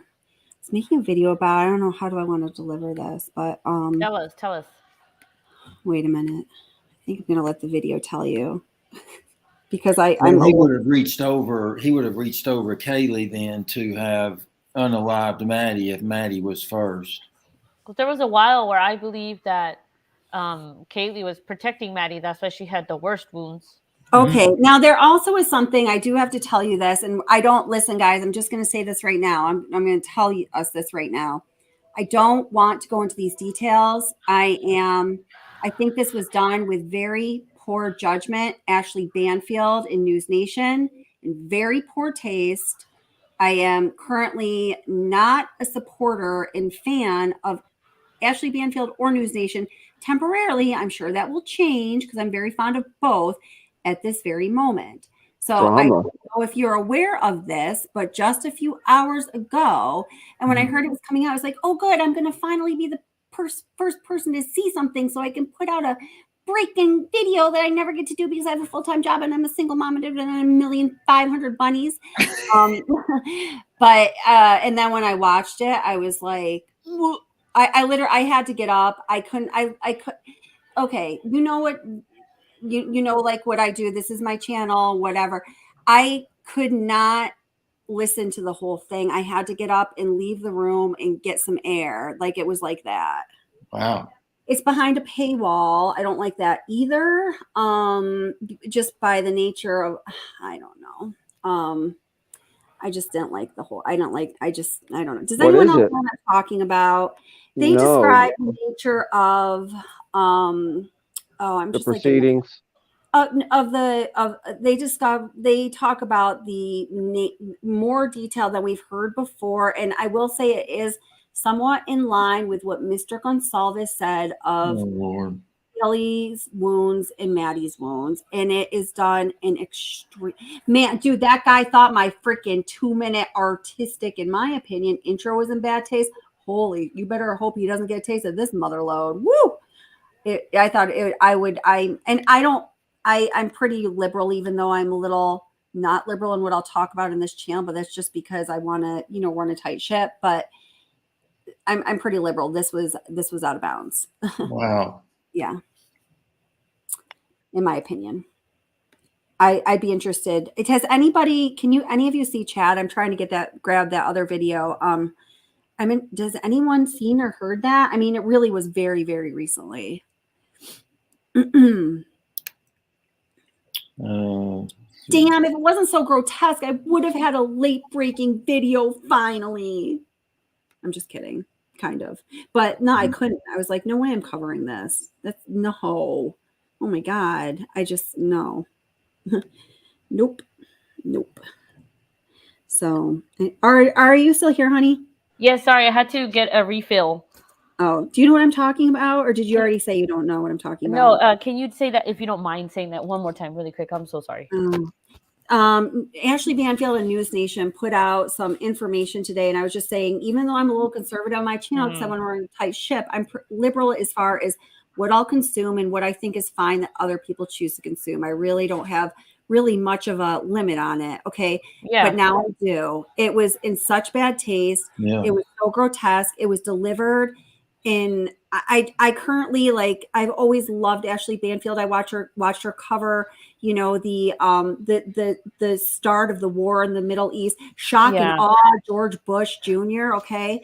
Like, and I do not like, I don't have respect for her right now. I mean, it might just be like how I'm feeling right now, but I did not like it. Did not. Well, people change, they evolve, right? So this case may have done something for her, or the media attention and the demand.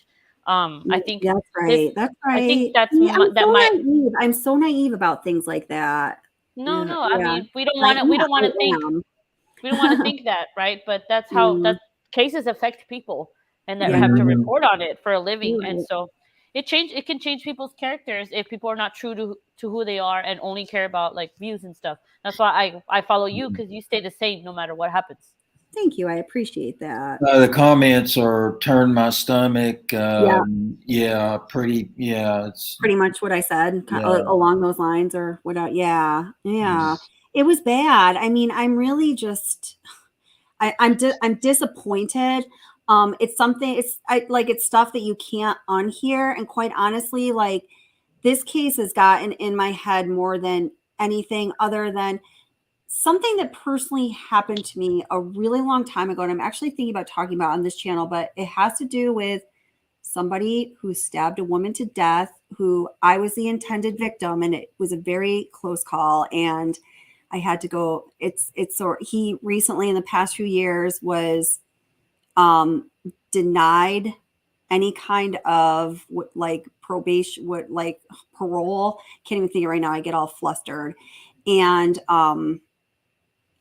so I feel a little bit safe to talk about it. I swear to God, I didn't even think about it for about 5 years because it was so deeply repressed, because I was terrified of this person. Absolutely, completely terrified. Wow. Yeah. I think I'm gonna finally talk about it on this channel, because so many times I start to say something and it's going to be rooted in that, and I have to stop, because I think I've ever spoken about it with about literally 3 or 4 people in my entire life. And this happened before my son was born, just 16 years ago. Good. No. Yeah. That's pretty bad. That's traumatic. Yeah. So anyway, I don't want to go too deep down that, but you want to change the subject back? Yeah, go ahead. I'm getting a little rabbit here. So with Ashley Banfield, was it the way she was delivering it? Was it the tone of her voice? Was she being extra like exploitative? Was there like really like grim music playing and like all that stuff going on? Were they like really hamming it up? Is that what it was like? Yeah, yes. I don't know. I think it was her delivery. It was also just the choice to even the content itself, I think, needed to be modified or edited, or did she look like she was enjoying it or something? Oh, geez. Well, some people are saying, things are written for her. No, it was right, but I don't know that for sure. We don't know that. Yeah, well, she does run her show. I mean, I just it was, when you guys see it, if you choose to see it, and I would suggest, if you are someone who, about when there are, trigger warning comes on, you're like, oh yeah, that means I'm gonna like, go walk the dog. I would not watch it, honestly. No, I'm not gonna watch it. I'll probably go check it out just to see what's up. Yeah, because I mean, if it was my daughter, I would want as little details as, and humanly possible getting out about what happened to her, Yeah. Oh my gosh. Yes. Yeah. Yeah, absolutely. Oh, Too much chatter, good God. You mean in the chat, or I'm trying to follow things here? I'm looking at the chat, Kelly. I'm watching it. So, and Oh, DC's there, and Jeannie. Like, your mods are working. Cool. Everything's good. Okay, awesome, cool. What was she talking about? She was talking about and again, it's not, it is somewhat along the lines of what C's Gonsalves said. Kaylee's wounds is compared to Maddie's. And it's not what Steve Gonsalves or anyone else has said about it. Trust me, it's different. So yeah. I thought there was rumors that it had already been, something that's just pretty much the absolute worst. I thought that had already been established like a month ago. No, well, I don't know if that is true. Then the way that News Nation allows its content to go out, and the way Ashley Banfield delivers it, can make the absolute worst sound even more demonic, horrific, satanic. I don't know. It just seems like she really triggered you, Kelly. Is what I'm hearing. Yeah, and I'm not a triggerable. Really, I don't trigger. I know. I worked through all that triggering stuff. Lala says, give Kelly our love, and she put like 30 hearts in there. So. Oh, thank you, dear. Thank you. But yeah, I mean, I don't want you guys to listen to it if you don't want to, but for those of you who are wanting to listen to it, please, when you do listen to it, let me know what you think. I know I'm a little tired right now. It's like my pet died the other day. Maybe I'm being oversensitive, but I think it was just wrong. Yeah. So, oh yeah. See, I'm trying to find this video to put up. So just a question. Will that kind of stuff come out if there's a trial? Will the details of that be released and discussed in court? Yeah. I mean, yes. I mean, think about Jodi Arias and Travis Alexander, for example. For those. Oh, I didn't follow crime back then. All right. Well, he was basically decapitated, and it was, openly discussed. And oh my God, they showed pictures. Yeah, it was pretty graphic. Yeah, it was. Yeah, that's another one I can't unsee. That. Yeah. Mm-hmm. But again, with cancel culture the way it is now, I mean, I don't know how much they would post on people are talking about canceling Nancy Grace because she set up her freaking interview table near the 1122 residence. I would. That's just Nancy being Nancy. Come on, people. Like she's always been that way.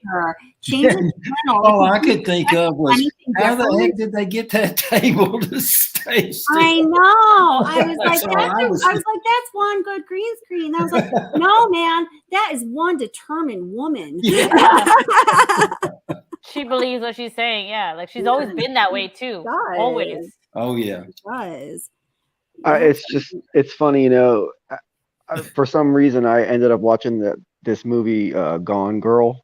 Yes. Oh yeah, great movie. Yeah. Yeah. Like 2 weeks ago for the first time ever. Oh, go ahead. And I always knew I wanted to catch the movie at some point, but it kind of just slipped into the into the backlog, and I just never went back to see it. And I was like, oh, let me watch this. Yeah. And geez, I forget what I was going to say. It was connected to what you were saying, though. I forget, though. It was something that Gregory had just asked, I think. I think it has something to do with court. I don't know. Geez, I'm sorry. Oh, releasing the like the results of the wounds. Oh, all the information and everything. Yeah. I can't think of what I was going to say. Nicole Carpenter fancies herself the it girl. Maybe you didn't catch that when you watch Gone Girl? We'll talk about another time. I know what you're talking about, Kelly. Yeah, I know. Good. I knew you would. Yeah. So, okay. Hold on. I'm just going to put this through exactly like it is right now, and we're going to watchy. Quickie, because I don't think I could explain this now even if I wanted to.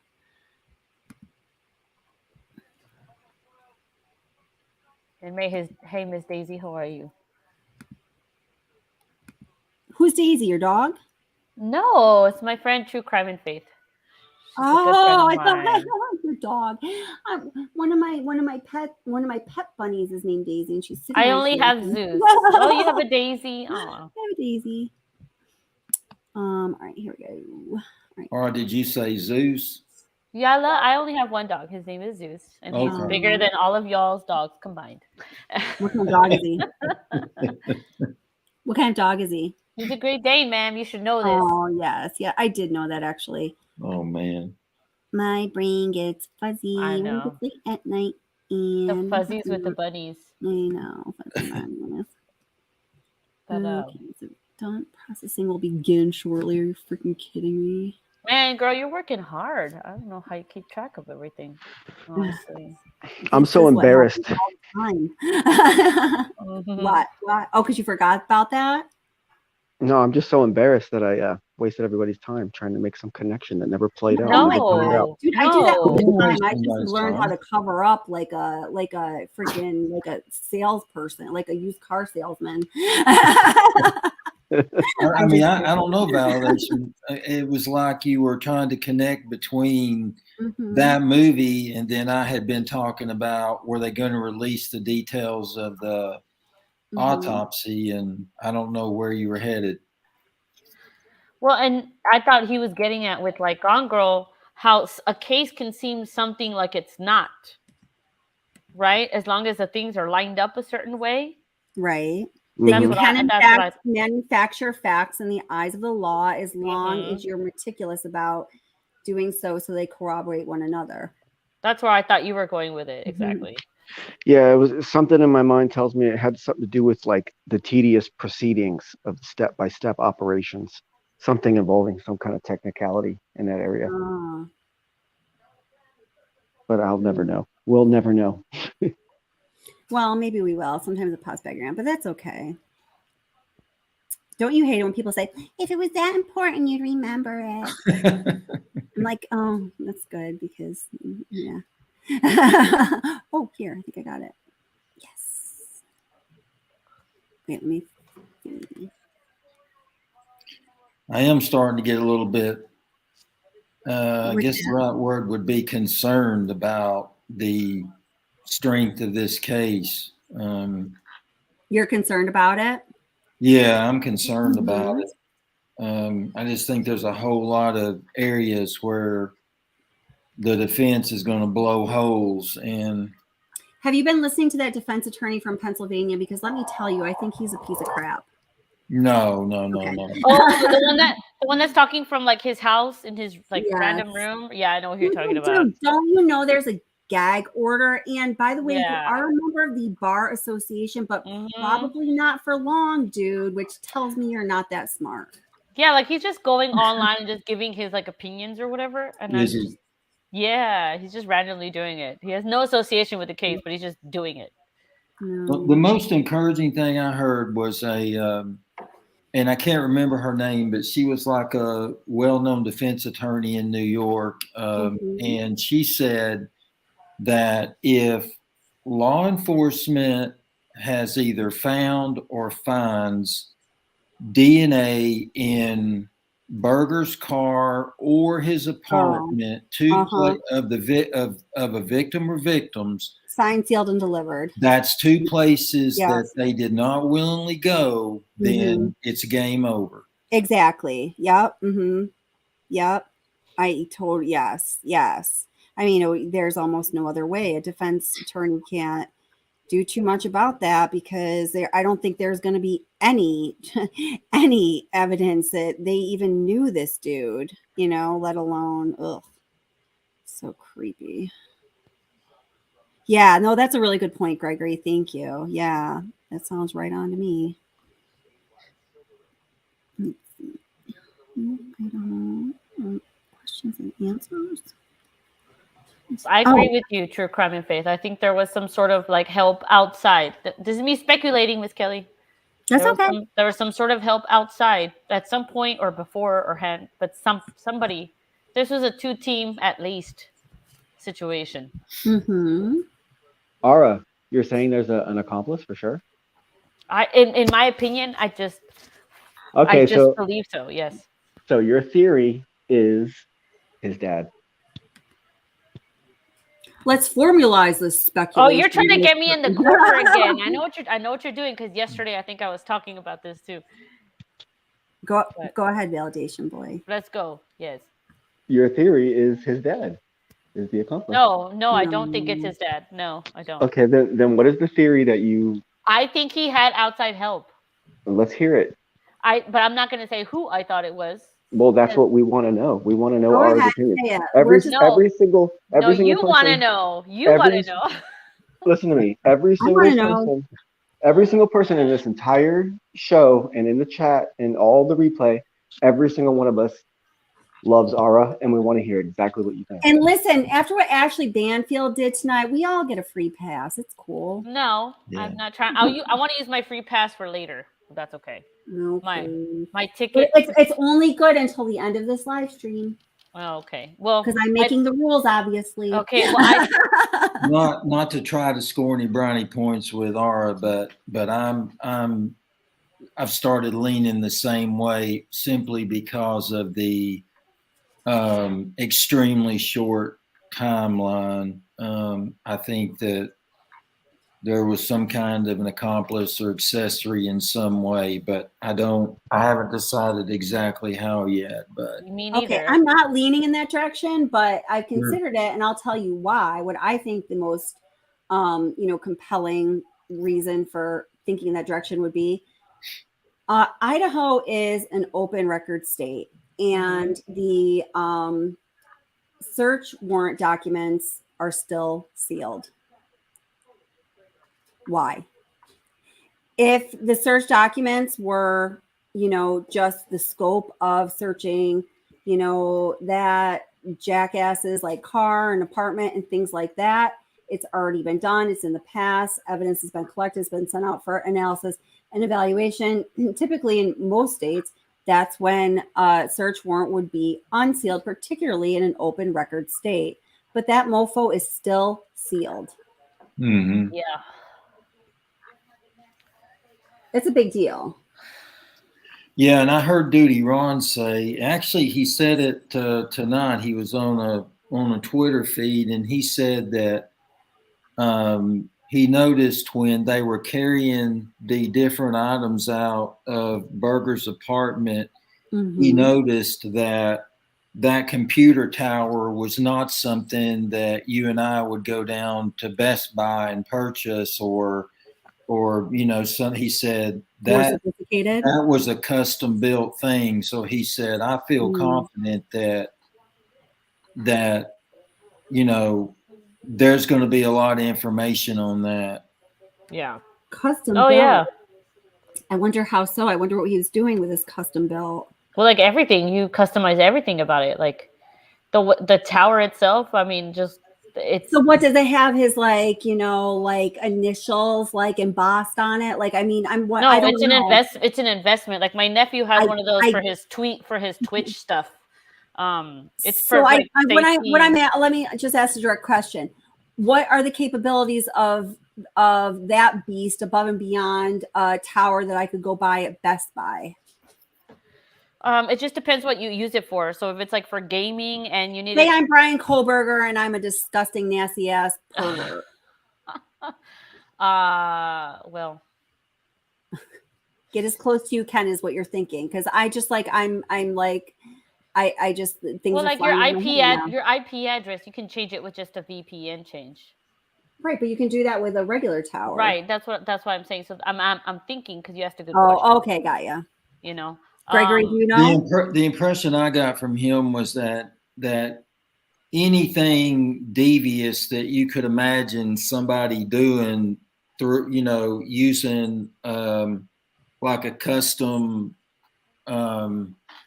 built computer, that's probably what they're going to find on there. So he didn't come out and say it, but I got the impression that he was hinting that there's probably going to be this huge digital footprint that the whatever those people are that specialize in that kind of stuff, are going through. Data analysts. Yeah, that Daisy says, she says he had all the memory he wanted, probably used the dark web a lot. I agree with that. Well, okay, but hold it. If Sis Vicious was here, she'd tell us about the dark web, and she'd let us know that each of us who go on the internet every day touch the dark web frequently without knowing it. But I don't want to go down that rabbit hole. But thank you, Creme and Crochet, my hyper focus says custom PC is one in which is built by you for you rather than box off of a shelf. Thank you. And then Jeannie Ramsey says, Jeannie Ramsey's freaking brilliant. Is probably used as a server. He was probably using it to keep his surveillance on. Yep. Oh, okay. Let's talk about a couple key factors. Can I for a second? Go ahead. Yes. I got 4 things here that I want to talk about. Okay, don't Write them forget. down. Write them down. I did. Oh, Okay, so the first one is don't forget he asked immediately, has anyone else been arrested? Okay. Mm-hmm. And then don't forget about last night's discussion where I was suggesting that there's a possibility of the idea that this CPA, this affidavit was intentionally vague Yes. as to not set off a possible accomplice. And they're Yes. still playing the same game that they played all along during the original 49 days.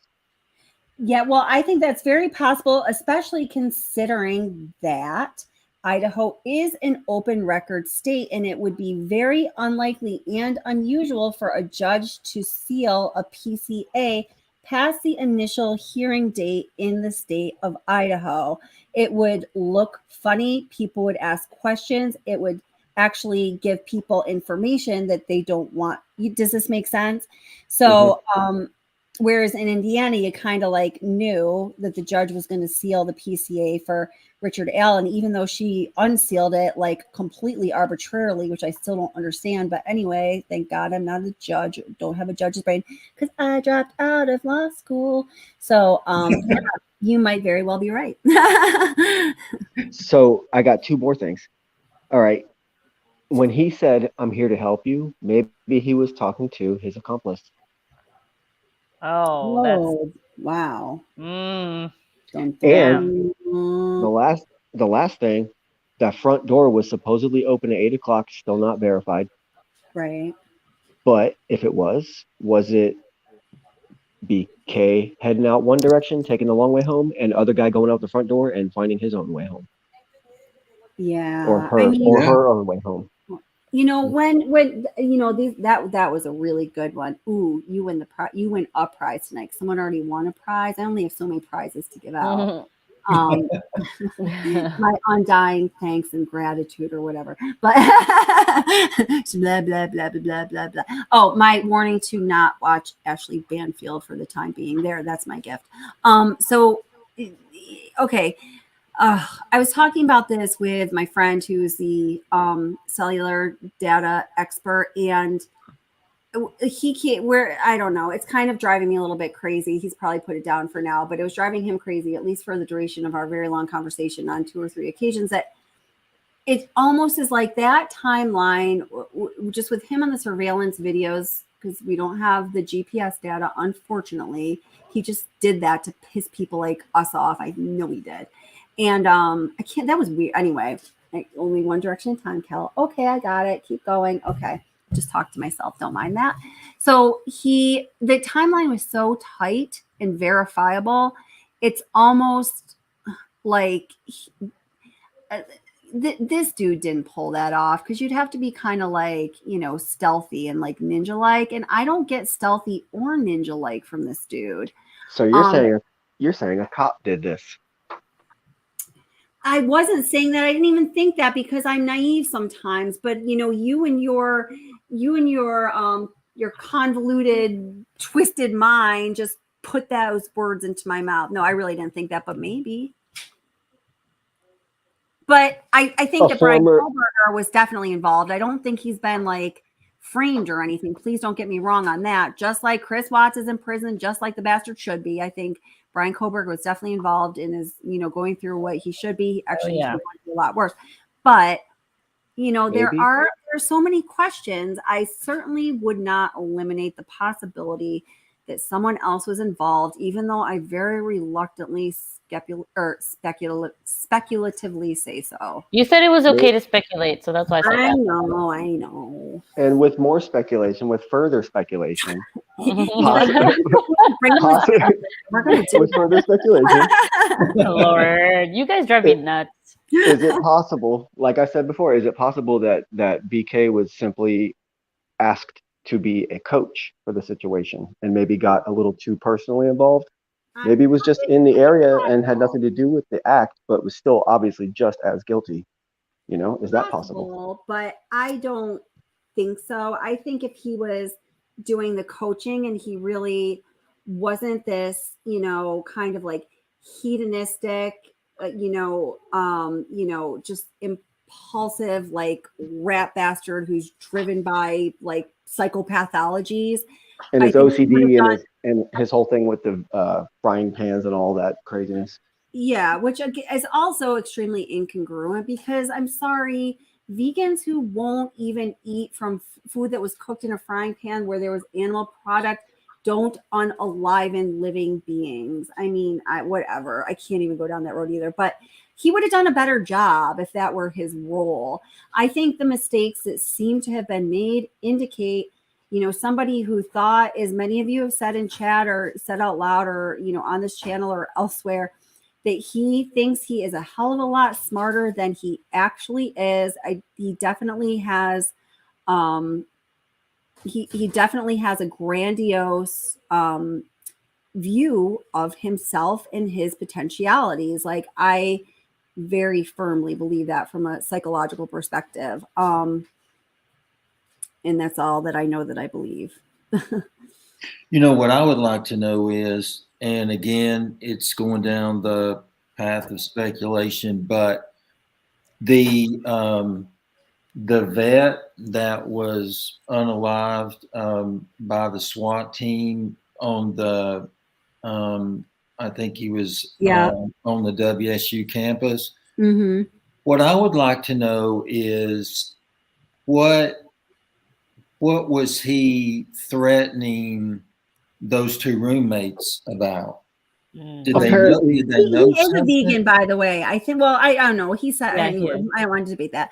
I'm sorry. Ask that again, Gregory. I got caught up on the vegan thing because I'm such a passionate vegetarian. I was just saying the guy that was, go ahead. Vet that got unalived by the SWAT team like the day before Berger and his father left. I would like to know what it was that he was threatening his roommates about. Did they know something? And were threatening to tell? I mean, I'd like to hear an interview from them. I think so too. Now, let me ask you a question. Was he former military?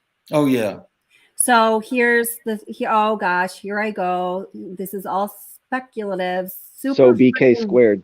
BK squared this is what super we're saying. Freaking weirdo speculative. You guys are going to think you're going to need to take my temperature and send me to the emergency room. So, what if?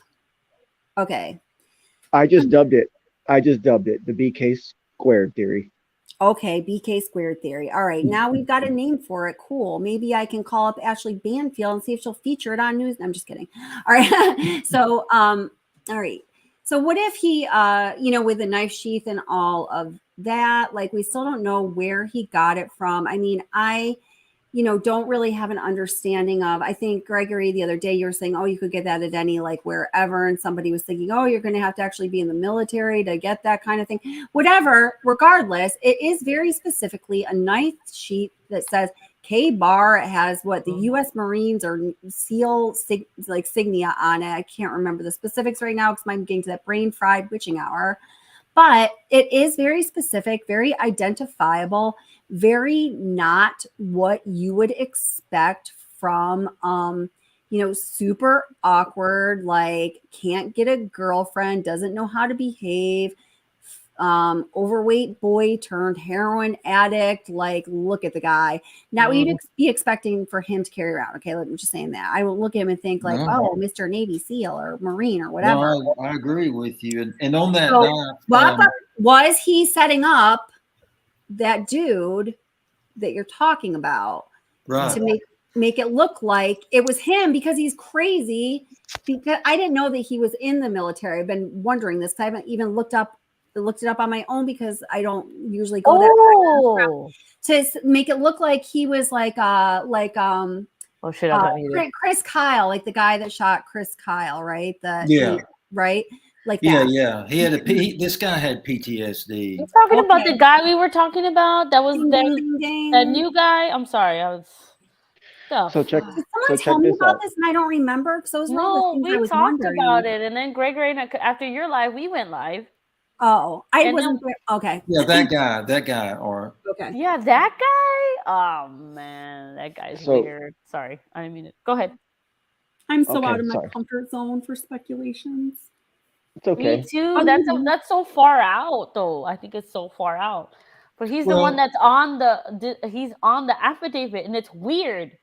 Well, it is Pullman, freaking Washington, and it is quite a coincidence. Remember when Justice Peter Z was on here last night or the other night, and she had lived in that area for a while. She's like, it is like what you call it, an armpit. There's nothing going on. It's in the middle of nowhere.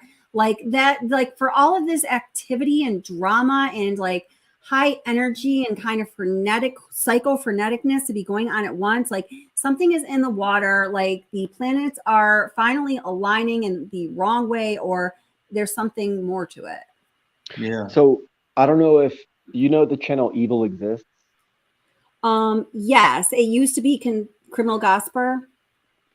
I'm not sure. I just know it as Evil Exists. Yeah, I think she has an accent, kind of soft. No, it's a guy.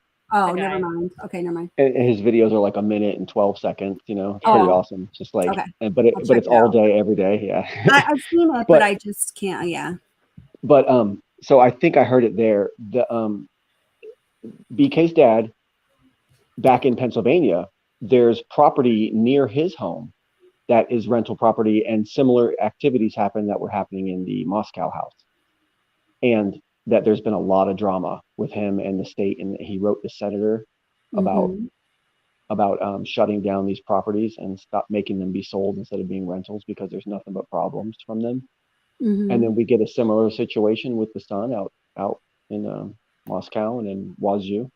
Yeah. Maybe there's some kind of weird connection there. Possibly. And how close was this other BK guy, this other guy that we're talking about? How close is he to the house, and how close is he to Brian Kober or BK's apartment? He just lived a short distance from Berger. There would have had to be some connection between him and BK then. Yeah, that's what I meant. Yeah. Yeah, like what? But see, he worked in the law enforcement or military. He worked in the IT department at Idaho University. Oh. This guy that was unalived. Yeah. Didn't know that. Wait, so I'm reading in chat here. Let's see. That's the significance of why that guy is so connected as far as people's speculations have been going. Yeah. And I'd like to know, just out of curiosity, what kind of car he drove. Oh, gosh. That's a good question, man. Dang, you guys are full of them tonight. Woohoo, go piano. Woohoo, well, just imagine, I mean, I know this is going way, way out on a limb, but just imagine if there were 2 white Elantras. Well, there were like hundreds that were spotted at some point, right? They had to sift through. And imagine if the DNA wasn't left on the sheath that was left there. I mean, would we even know who the suspect is at this point? Without that sheath? No. I don't believe so. I don't think so either, because they had to send his DNA to some sort of like database, right? The genealogy thing. I'm trying to remember. It seems like I heard somebody say that wasn't exactly how they matched him. Right. It wasn't through the That's how I heard it on the genealogy. news. I thought it was the trash in Pennsylvania in the trash can. Well, but they had to match it from the genealogy to the trash. Is that what they did? Yeah, they were able to make the connection. The DNA sample they actually did retrieve from the trash in Pennsylvania. It was while Brian Koberger was there, and they were hoping obviously to get the primary sample. But what they ended up getting turned out to be a sample from his father. They knew it was a male. It had male markers on it. So it was that sample that was obtained that they were hoping was Brian Koberger's.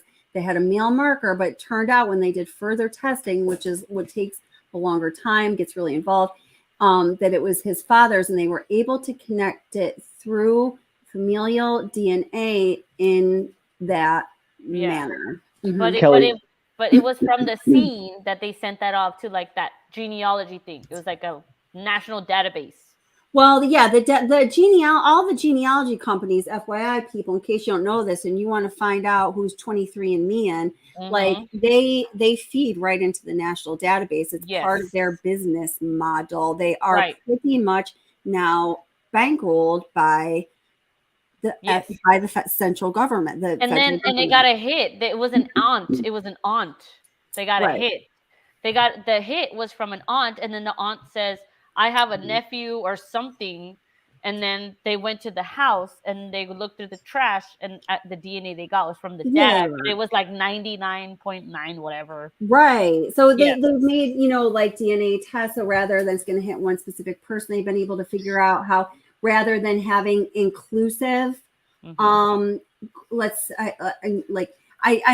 saying like I would know like the medical terms to use, like I'm a neuroscientist, but I'm just going to use very plain terms. If I get it wrong, don't yell at me. If I'm making it too complex, I'm sorry. I don't know what to do, but this is the best I can tell you.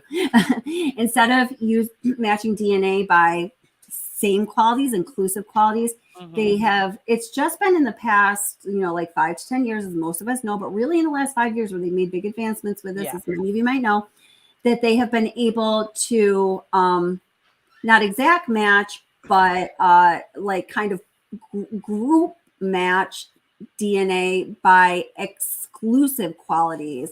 And that's how you get down to like the familial property. So you can say, okay, this has like some, certain matches with the aunt. Obviously, it's not her. It has male markers. It'll have other markers for, maybe it has markers that this person is of European origin, and the aunt lives in, it's not European.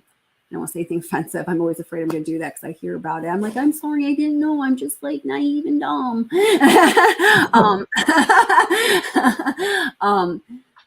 Yeah, exactly. I wonder if it was the dad's sister or if it was the mom's sister. It's probably the dad's sister. I'll be right back, guys. Sorry. Okay, so Kelly. Yeah. I don't know if you're going to like this much or not. It's all right. I'm all loosey-goosey thanks to Ashley Banfield and her irresponsibility. And okay, so it's a big question, all right? And I know you're probably gonna debunk me in 5 seconds, but I still got to ask the question. Okay. Okay, so traditionally let's say they got DNA from the crime scene, and that traditionally takes 2, 3, 4 weeks to get back from the lab? At least. Okay, and then they go digging through trash, and then they get that back from the lab in like 1 day. So how does that work? Okay, well, in this case, when they when they got the DNA on the knife sheath, now assuming that it sounds like and this they must have gotten the aunt's sample somewhere in between there. Okay, so. It sounds to me like the DNA found on the knife sheath, that wasn't like they walked into the bedroom, picked up the knife sheath, did the whatever first presumptive test they do, and they're like, by God, we have a DNA hit. It has male.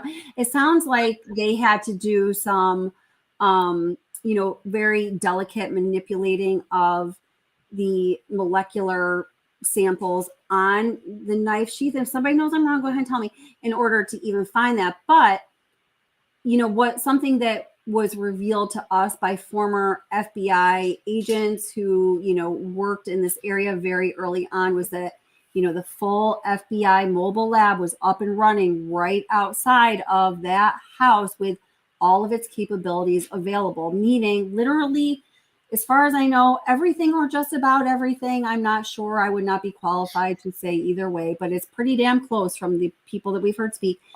All the capabilities they would have at Quantico, they had literally right outside of 1122 King Road, Moscow, Idaho. Wow. So what must have really happened then is that they got their evidence from the scene and immediately put it into genealogy. And then however long that took, then they found the aunt. And then that aunt told them whatever she needed to tell them. That probably happened. Dude, it happened in days, dude. It happened in days, which I think is incredible. Yeah. But did it? Because it did, yes. Once the DNA, to me, when the DNA was extracted from that back of the button on the knife sheath, to me, that is a question. Once the processing started, it happened very quickly. I mean, the capabilities are, nobody is willing to say exactly how, amazing they are, because it's probably something you don't want the public to know, but it's apparently pretty quick and amazing. Well, then what took 49 days then? I think probably, look at the nature of the crime and the horrificness of the crime that was committed and everything that was on the line. I think that they, I think this is my understanding. Tell me what you think, Ara. With familial, DNA and going that route, it is part of what guides the narrowing down by matches of exclusion is evidence that is not DNA evidence that kind of keeps, pushing you in the right direction. Because there is, unlike, I put it in CODIS, I got a hit, that was all done by computers, right? Well, look, I have the link right there in private chat for you. And also, I'm looking at the same thing on my computer, and it says investigators linked, and this is from News Nation. The link is in the private chat if you want to share it to the my regular favorite chat. channel tonight. Thank you. Is this some kind of mean joke? Are you mad at me? No, this is not about that. No, it's not about the lady. Crime? I'm just kidding. It's not about the lady. You know what I'm saying, though? Investigators linked the 28-year-old Washington State University, right? After finding a tan leather knife sheath. And look, even in, and it'll be up to you. It'll be up to you if you want to allow the share, but I'm going to put it there. Yes. Okay, but I'm still going to read it for you or for everybody. It says, and this is the Idaho let me State. go get my cookies and milk. I'll be right back. I don't know. She's making fun of me. We have a love-hate relationship, me and Kelly. And Ara, when you're go ahead, I'm sorry. Ara, when you're done reading the thing here, you also got to give us your theory that you were going to tell us last night. I'm not going to tell you. Off the hook. On December, it says on December 27th, law enforcement in Pennsylvania sent trash. So on December the 27th, right? This is when they sent the trash from Koberger's home to the Idaho State lab and determined that a DNA from the Koberger home most likely belonged to the father of the person's DNA found on the sheath. Yeah. And it was 99.9998. Right. Dude. Yeah, I know. And the freaking dumbass offense attorney in Scranton said you can drive a Mack truck through that. I'd like to see that. Oh my God. Anyway. Yeah, but hold it. Wait, first paragraph here. Now you can have your milk and cookies because I'm going to read. So it says, well, you have to share it. You have to share it. Oh, I'm sorry. I'm not sharing it. You share it. Did the Pennsylvania? Oh wait, hold it. I don't know what I'm doing here. Hold it. Oh, there. I get it. Okay. No one ever's willing to share. Okay. Did the Pennsylvania guy say that specifically about the sheath as like specifically about that's something you could drive a Mack truck through? Or was he kind of talking about other things? I thought he said the DNA evidence. Yeah, because that's stupid of him to say that about DNA evidence. That's just absolutely stupid. There's a gag order, and he's bound to the bar. Therefore, he's bound to the gag order. I've asked my smarter than me friends about this, and they think there's a very good chance he could be disbarred if someone really cared about it. Oh, wow. Idiot. I'm glad he's an attorney and I dropped out of law school. Okay, here we go. So it says, police identified Brian Koberger, the 28-year-old criminal justice graduate student accused of killing for, through a combination. Dude, don't freaking highlight shit quicker than I can say it. You show off. Kelly, I am your friend. I know. I'm just kidding, obviously. Through a combination of DNA evidence at the scene, cell phone records, and Hamburger's white Hyundai Elantra, according to a new. Yeah. So as I was just saying, in longer winded words than this here, it is the DNA, the hit, the matching of the exclusionary qualities, which is going to, be the longer route, and also other types of evidence that keep moving you in the right direction. Yes. When you're looking at familial DNA, you're looking at all these things that you might think, well, that isn't necessarily very scientific on its own. You're looking at geography, you're looking at age, you're looking at lifestyle habits, you're looking at culture, you're looking at all kinds of things that help to bolster. Yeah, you're going in the right direction. You can spend another $500 million of taxpayer money taking that extra step to, move past the oh geez, what's it called? I can't think of it. Paywall. Yeah, whatever. The next step of analyzing it. So yeah.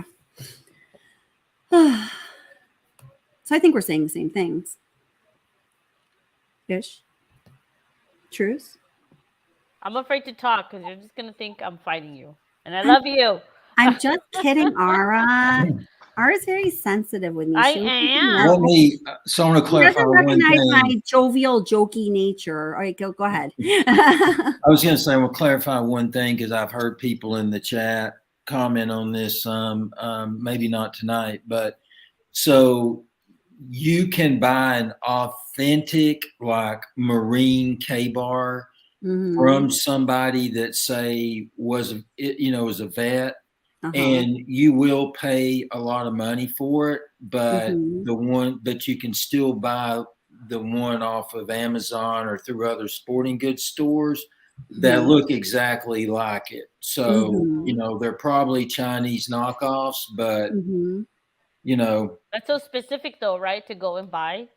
Yeah. Like if you want to go buy that, it's like it has to say USMC, right? Right, exactly. Yeah. You would have to buy that exact reproduction. And you'd have to want to buy it for a reason. Why would it have to say USMC, right? Unless that's why I think it was an actual USMC issued. Because why else would you? But see, in my opinion, does that even matter? Does it matter why he had that and what he wants Accomplices. it to mean? It matters for accomplices. Okay. Because we're looking at which way the doors, swung in the house, right? So I think like to some people, some details matter and others don't. That's just I'm very comfortable with the amount of time I focus on the door hinges. Thank you. Well, here's the other thing. So, in your different armed forces, while there is mutual respect, anybody that's in the Marines feels like that they're, a little higher up on the totem pole than somebody that's in the Army. So if the gentleman that was unalived, and I think he was an Army person, they wouldn't be caught carrying a U.S. Marine Corps. Exactly. That's true. That's a good point. Right. And the guy that was on the affidavit, was he in the Marines, Gregory? He was military. Yeah, I think he was Army. I think he was. Okay. I believe he was. So did we ever firmly establish the order of when his apartment was searched and when that press release was officially released to the public? No, because when I spent like 3 hours looking for that and I was obviously too tired, that's when someone needs to cut me off and tell me, you don't have to go home, but you can't stay here, kiddo. Like the freaking search warrants are not unsealed yet. So obviously I'm not going to find it unscribed. So we wouldn't know that yet. We wouldn't know that for sure right now. The only thing that idea or that rabbit hole that I'm suggesting hinges on is the notion that things can be edited up until the last minute. It would hinge on the fact that that's what would have to be going down if that kind of a conspiracy theory were to be a possibility. That's all I'm saying. So that's out there. It's an out there land, but you love my ideas, so it's okay. Yeah, I do. Except that one is so out there. I can't even conceptualize it. I think, or maybe I'm just tired. Can the prosecution amend the PCA? Aw. Can the prosecution amend? No. Well, no, they Okay, they write the PCA for the review of the judge, who hopefully is going to issue a warrant. If the judge does not sign that, they go back to the drawing board. And I'm honestly not sure about that. Do they have to, I don't think it's like a double jeopardy kind of thing. Like, I think you have to like get your shit together and have a very good, compelling reason to submit another one. Probable cause affidavit, and even an arrest does not mean that someone is charged. A person, there might be a probable cause affidavit, a person might be arrested, and they're not officially charged, booked, or whatever until the charging document is, filed and go, okay, by court. Like in this case in Idaho, as it is in New York, it's a criminal complaint oftentimes, unless it's a federal indictment, which this is not. So furthermore, can a official charging document or a charge sheet actually be amended? Can further charges be added? The trial. No. Not until the trial, I don't think. No. A charging doc. Well, an initial charging document at this point that is going to book them, so to speak. New charges can be brought and charges can be dropped based on the fluid and ever-changing nature of the real world that we live in, but you can't, it has to be based on changing circumstances or evidence. It's not just by the whim, it's not like, go ahead. So prosecution is going to wait until the last minute to actually list every single charge. Oh, no. I'm sorry. The charges he's up on right now, I'm sorry, are felony burglary and 4 counts of murder in the first degree with premeditation and malice. That's it. Okay. Okay, I'm sorry. So can that ever be amended?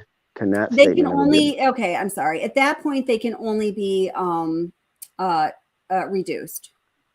You can't increase the charges unless there's an introduction of new evidence, new probable cause affidavit, new, this, new that, new hearing, new arrested or new charging documents, new, all of that has to happen over again. New arrest, fresh arrest. Oh, okay. Yeah. So if it were found out that he was more of an accomplice, still equally guilty, but the charges were technically reduced in that way, if it was more of like he became like a second degree or whatever it would be, that could happen. It could, but listen, okay, here's the thing. All right, I wasn't going to go into this, but here I am going into it. Hi, Anaphylaxis. How are you doing? Hey. I'd love to hear from Anaphylaxis. She is experienced. Yes. My girl, I miss you, Anaphylaxis. Come on. So, all right, listen. Okay, here, I'm going to go there. Anaphylaxis, tell me if this is right or wrong. The reason the timeline is weird to me. It's concerning to me. Also, what we know of Dylan's statements right now and the timing of the 911 call is concerning to me. The events as we know them in the probable cause affidavit and the timing on the real space-time continuum on planet Earth is of great concern to me. I don't know if I'm just missing something, if I'm just tired and overworked, or if something is off, or if, there's going to be a big shebang that none of us saw coming, okay? It's like, it was kind of already happened in some ways. If there was an accomplice and law enforcement knew this or had any kind of real suspicion about it, unless they were like, we absolutely 100% effing know because we've seen it on closed circuit television that we got off of Brian Koberger's giant, not bought off the shelf computer, and he had it all saved. And we saw him actually committing the murder himself. And he was like, hey, look, here's my hands here. You can see my fingers close enough where you can actually get my fingerprints right now. I'm doing this. I'm committing this crime. I am the killer. And the other person was just driving the car. Then maybe the charges would be as they are right now. If they had any suspicion that there was another accomplice who may have had any hand in the murder charges, they would have also charged him with a lesser charge. Kelly. Accomplice to commit murder? No, Kelly, no. Go ahead. This is why I think there's an accomplice. Look, and I'm going to say this one time, and I know you're one of the smartest people I know, and you attract smart people. So right here in what I'm showing you, it says, on the morning of the attack, the car was observed traveling from WSU WSU to Moscow, Idaho is 11 minutes away. Okay. Uh-huh. You can Google that. Anybody can Google that. It's Yes, there it's for you. correct. Yes. Yes. Okay. So around 2:44 a.m. What I feel, the only reason why I think there is an accomplice, because this guy decided to leave his place at 2:44 a.m., if not a little bit before. That is a random time. Okay. Well, any time would be a random time, wouldn't Well, I don't think so, because I think if it was like at midnight, then maybe he was over there to be like, he was partying in Moscow, right? Maybe this guy, if it was random, then he was partying in Moscow and he saw these people that he wanted to target. Or, do you see what I'm saying? But he left his place at 2:44, if not around that time. Which is way later than all the drinking and everything is already done. Right. With. So I feel like, And in the my bars close in opinion, Idaho at 2. right. So in my opinion, it's like someone said, "Okay, go now." Mm-hmm. And there are only a certain number of people that know about where these guys were, or these victims were, given the Twitch feed, or somebody that knows when they got an Uber, etc., etc. I'm not going to go too far into it, but to me, him leaving at 2:44 or around that time is not just random. What if it was 2:52? Would that be random? It would still be random. What if it was 1:38? Would that be random? I'm not getting what random means here. To me, random means why leave his apartment at 2:44? It says maybe he had one of those late night study buddy meetings like he frequently is known to have. I really want you to think about what I'm saying. I'm trying to, but I don't agree with random. I mean, okay. Random, might not be the perfect word, but yeah, you're I think right. I know what you mean. Okay. Well, I do know like what you mean, how Nicole Kessinger, her ping was at 6 something. Yeah. At a place that she was not supposed to be at. Right. This guy, this Kohlberger guy, this is not usual for him. Right. To leave at this time. How do we know that though? Because we haven't studied his routine or his habits. In the affidavit, it says it. It says it. It says. I thought he was known to go to some 24 hours Albertsons that was right in the same neighborhood as their house. And then right before that, it says what he was. Kohlberger's phone was near the victim's residence at least 12 times between June 22 and the 13th. All those occasions, except for one, took place in the late evening in the morning hours. Say that again. In the what? Sounds like he's grocery shopping. In the what hours? In the early, in the late evening and early morning hours. So the way I read that is late evening, like late night or early morning into the early morning after midnight. That's how I read that. And so 2:44 a.m. is not. Well, in my opinion, I mean, but even then, at 2:40 a.m. when he's there on this instance, his phone isn't pinging because he left it at home. How many times did he do that? Maybe after. No, but the 12 other times he didn't. He didn't leave it. Yeah, 12 other times he didn't, but maybe 55 other times he did. You know, we don't know. That's a good point that you bring up. But he also took this long road this time. And maybe that's what he did the other 55 times. We don't fucking know because we don't know that much. We know we have this little tiny purview, like through this pinhole that's like looking through like, it's like looking into the girls' locker room if you're like I'm just kidding. And you can't really see much, you know. We're getting fast and loose on Watch the Obsession tonight. I know we are. How do we go to gym rooms?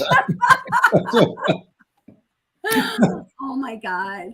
Tomorrow morning. I don't even want to say what I was just imagining. Terrible. Anyway, go ahead. Thanks, Ashley Banfield. It's all your fault. No, keep going. That was like rant of the year. Keep going. No, I'm good. I work with teenagers. I shouldn't go any further to like weird things like that. So, yeah. So, we just have this little tiny purview into these things. So that's like, and I'm not trying to like, I love you, I'm like, I'm not trying to even be like, I'm just trying to say like, I know. Like I'm having a hard time with random because we don't know that's random. Random is a relative term that's based on knowing someone's baseline behaviors over time and usually across a range of settings. And you know what? A question like that is actually used on the bar exam because I was taking some bar exam like random question like practice tests, and you're right. It's about you need to consider like routine behavior. And you're right. For me to say that that's random, I don't know the baseline behavior. So you're correct. And I appreciate you for kind of teaching me, because you're right. So I need to find a better word to describe what I'm reading. It's not just finding it's not, well, I mean, it's not, I'm not just trying to be picky about the word, but like it matters though. It does matter. It does matter, because if we went along with that logic, and I mean, I could have easily has been the one saying what you were just saying, and it's not anything to do with you, then we would have been assuming an entire set of facts that we were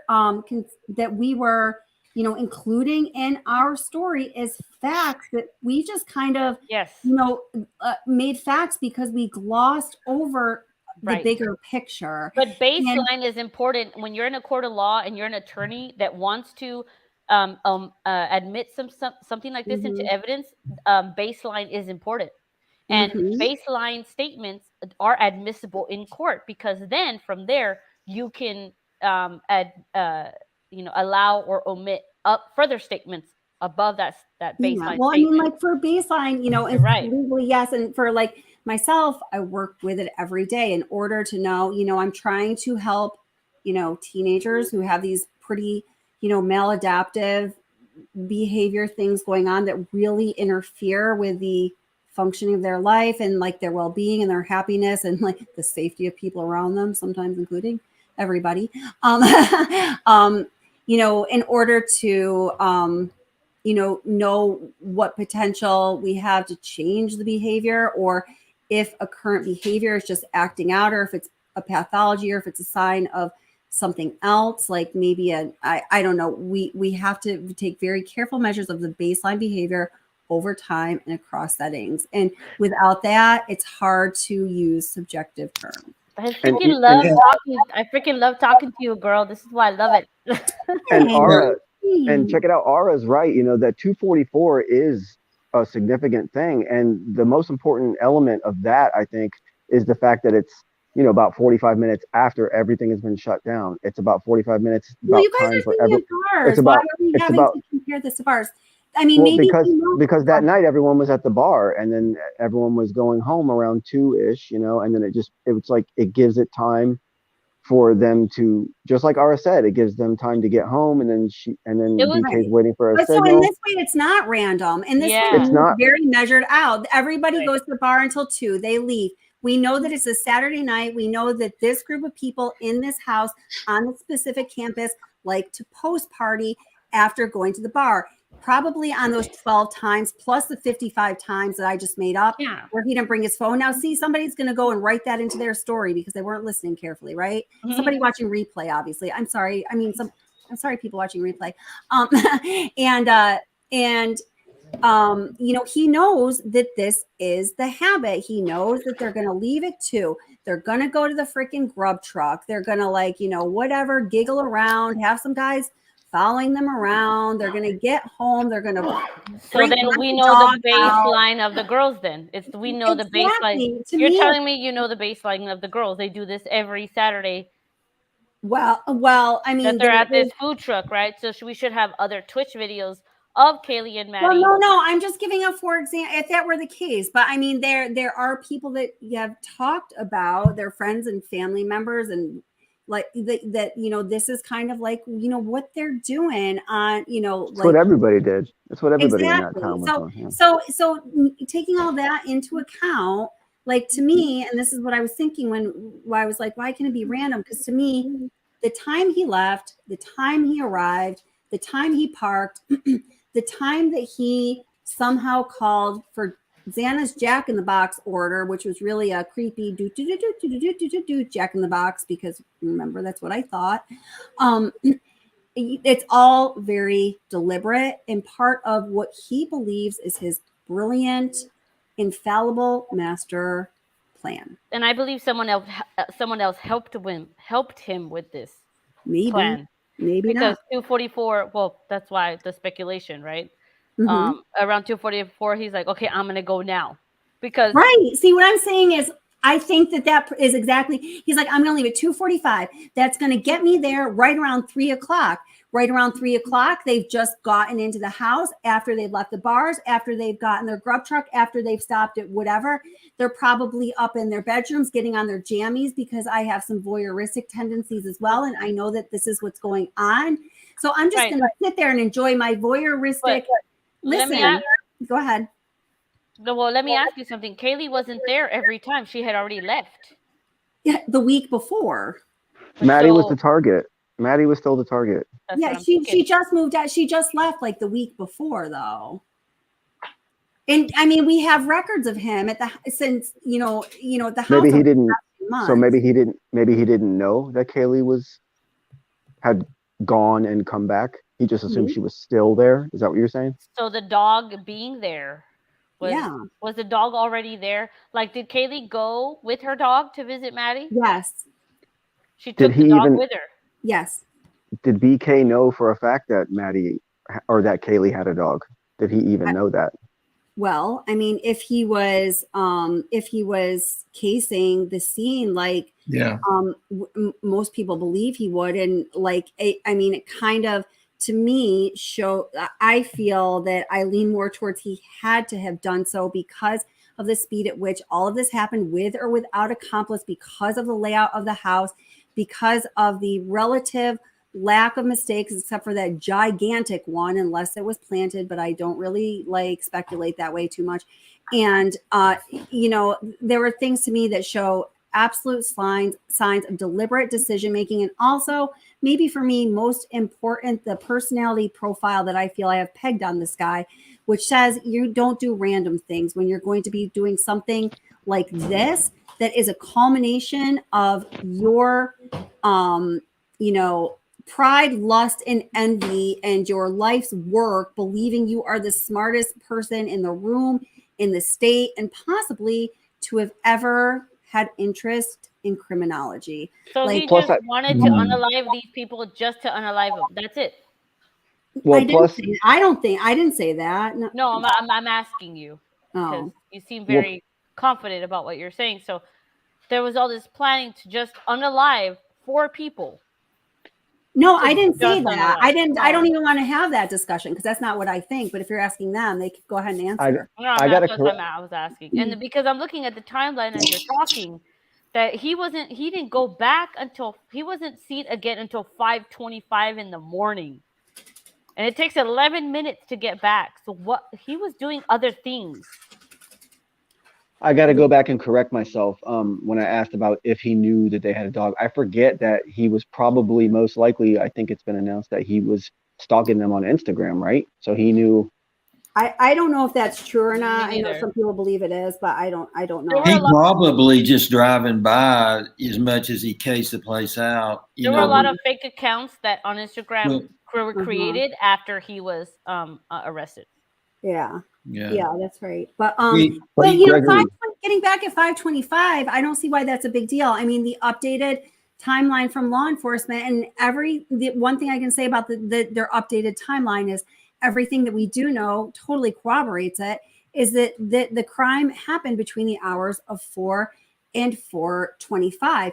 Even when you're Mr. Frickin' Smooth Ninja McGroove, like this Koberger guy, you aren't just doing this, hopping in your car, getting a milkshake, and then cruising back home, like listening to the good Eminem album or something. Like there's like something else that's like happening that you're processing. There's some expression of nerves or joy or like ecstasy or elation. There's something, it's not normal behavior, not with the intensity of what happened and the person who he was towards his passion towards the criminal mind and action. The state gives us a 25-minute window, but what's your take? You think it was more of like a 15-minute ordeal or like a 10-minute ordeal? Well, I think the window is probably accurate based on what we know, but I think I'm sharing the affidavit now, Miss Kelly, if you want to. I think that, no, I got it here. I think I'm just over the affidavit right now. I'm getting really tired. I've been reading this affidavit like crazy. But I think like given, what we can nail down, given the witness statements, the the odd, like, a big one is, okay, we know that Zanna was on TikTok at 4:12. Okay, we know that the neighbor's camera that also picks up audio that's 50 feet from Zanna's bedroom wall at 4:17 started to hear a dog barking, and the dog repeatedly barked. Around the same time that the dog started barking, they hear what sounds like a whimper and a loud thud. So we have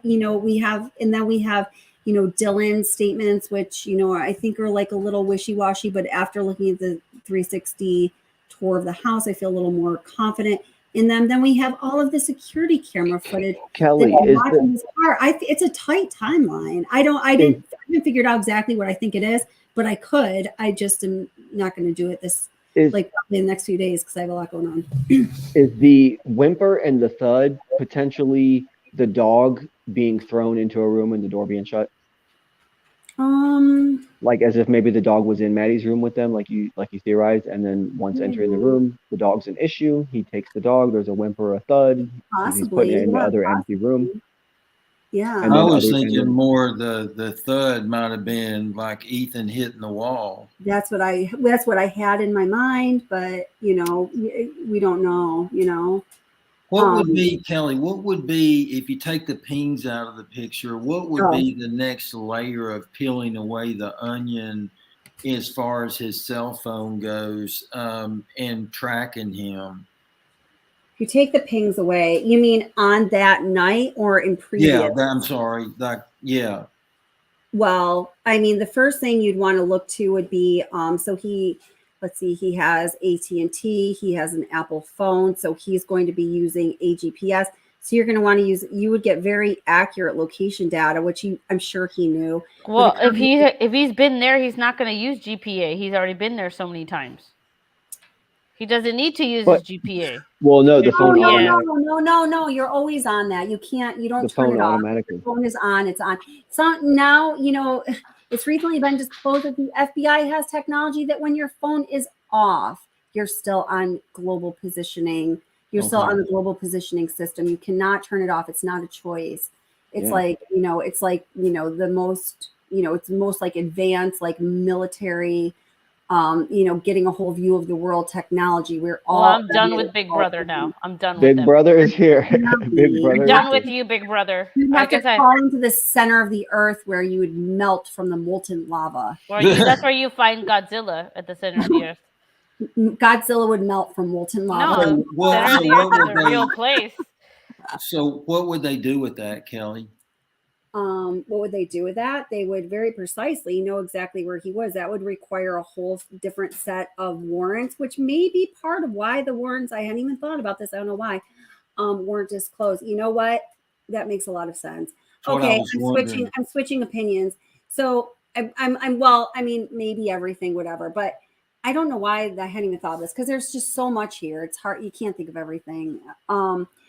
It makes more sense to me that the search warrants are still sealed because of the forensic data evidence they're going after in the forms that we were talking about, rather than an accomplice. Brian Koberger's a loner, guys. He doesn't have an accomplice. He's a freaking straight up loner dude. Okay. Yeah, but let's say he met someone on one of those weirdo forums where he does all his weird like buying of like evil products, like his masks and his little bulletproof vest and all his weapons and all that stuff. Yeah, and I'm gonna respectfully disagree with Miss Kelly. Think of the % of human beings, even psychopaths, who are willing to go along with the idea of doing what was done. Think of the amount of even the most, pathological, fucked up psychopaths, the % of them that could actually go through with something like this. I mean, you have to have a certain make, and I'm not saying this is a good thing, but you have to have a very specific constitution to be able to devise and go through with something like this. The response, no, it's not like, I don't think it's like that. The response, I'm thinking of it from a neurological, physiological, hormonal, adrenaline based. Miss Kelly, Chris Watts How many times have Oh we no, spoke about? it's totally different. It's totally different. This is totally different. I'm not saying it's the same, but and I speak with you with the utmost respect. That's why I respectfully disagree with you. That this person unalived 4 people, and it takes a lot of work. No, right? all right. Many- I just want to finish what I'm saying, okay? Hold on. I'm Kelly, just going real to quick, saying no. real Go ahead.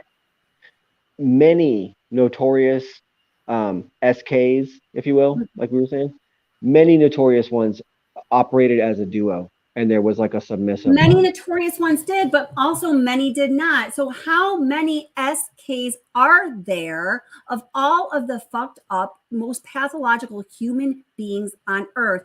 It is an absolute minuscule, almost trace percent of the human population, the Western Northern Hemisphere human being population, the United States population, before the internet. God. Before the internet, maybe. I just hope that you keep an open mind, because there was a time where we all thought it was an ex-boyfriend. Yeah, I know, and I wasn't understand, but just let me finish what I'm saying, because it's a whole different path. The constitution that a person must have to go through with something like this, faced with the sheer primal fear that one, no matter how screwed up you are, faces when you come face to face with somebody in a contact way, not a gun, but a knife. And you feel and you experience on all these different levels that you're not even conscious of their fear, their pain, all of these different responses that your own body physiologically and involuntarily are going high risk. Like, it's high risk, but I don't think I have to find a way to like put something out there to convey the intensity as a human experience of what a person who does this goes through. And it is scientific fact that human beings are not built almost, collectively and completely to endure something like this. This is why we have PTSD. This is why when we force people to go into active combat, they never come back okay. Okay, Miss Kelly, I'm on your page because it's possible now that what you said, yes, maybe. Okay, can we consider that the internet was BK's kind of accomplice here? Right? Knowing where these people were. We can consider whatever we want, but I'm telling you guys what I know from like the studies that I've done and what is scientific fact about human beings. And it's hard to get scientific fact about human beings. That's why I just want people to listen and just. Woman, I want to hug you and not at the same time. Can I return to the phone one more time? Please. So if you take, because what I keep hearing people saying, Kelly, is that, the pings don't add up and all this, but it sounds to me like what you're saying is that regardless of if he turned his phone off or not, as part of his scheme or whatever, his plan, that there's ways to know exactly where this guy was pretty much every minute. Yeah, yes. It is possible. Now, I don't know the actual capabilities of the FBI technology that can reliably track phones when phones are off. That was leaked. That was not supposed to be known by civilians, obviously. I'll have to I have to find out more information about this. I don't know how easily accessible it is, just like on a Google search either. But we'll find out more about that. But apparently that is possible. Even when you do, so even barring that, like top secret, like freaking area, whatever that number is, 51. Yes, technology. Even when you are using your phone and you turn it off and you're using global position GPS, or as a lot of iPhones use, assisted GPS. I made a few videos about it about a year ago as it pertains to the Watts case, just to prove Seeking the Truth with Dave and Red X Crime Files that they did not know what they were talking about. They were just full of shit on everything, which I successfully did. No, I didn't. And also to give more understanding of what actually happened rather than just the gossip that was going around, which is what we like to do here. It's extremely accurate, and even when you turn your phone off, due to the nature of global positioning tracking, and especially assisted global positioning tracking, which uses a combination of GPS and also cellular kind of ping data, your phone is basically like, think of it as still vibrating for a while after you turn it off. Those things are still working, largely due to the distance that the global positioning satellites, all 26 of them, are from where we stand here on planet Earth. Oh, wow. So it's still, even when you say, okay, his phone was off for, let's say, 2 hours, yeah, but even without that Area 51 stuff, it's really maybe closer to, I'm not sure, guys, don't quote me on it, an hour and a half, an hour and 20 minutes where the phone is truly like offline. Oh, wow. Okay. Cool. Yeah. I don't know if that answered the question. So no, it did. So even if he tried to be kind of like I guess covert by turning his phone off, he exposed himself. Yeah, yes, because that behavior right there, that was behavior that they very easily observed was off the baseline. They, being able to get an understanding of his normal habits and routines. Yeah. Him doing that, like, that was such a stupid, novice, huge mistake for how smart he fancies himself to be. He would have been better off doing it like the whole time off, or not off at all. Yeah, or something, or having, like dropped his phone in a mud puddle that an elephant stampeded through a couple days before, like anything but what he did, Well, driving his own car to the crime scene wasn't the greatest brainchild. That was equally as dumb. Yeah. So I want to go back to what Ara was saying. It was interesting.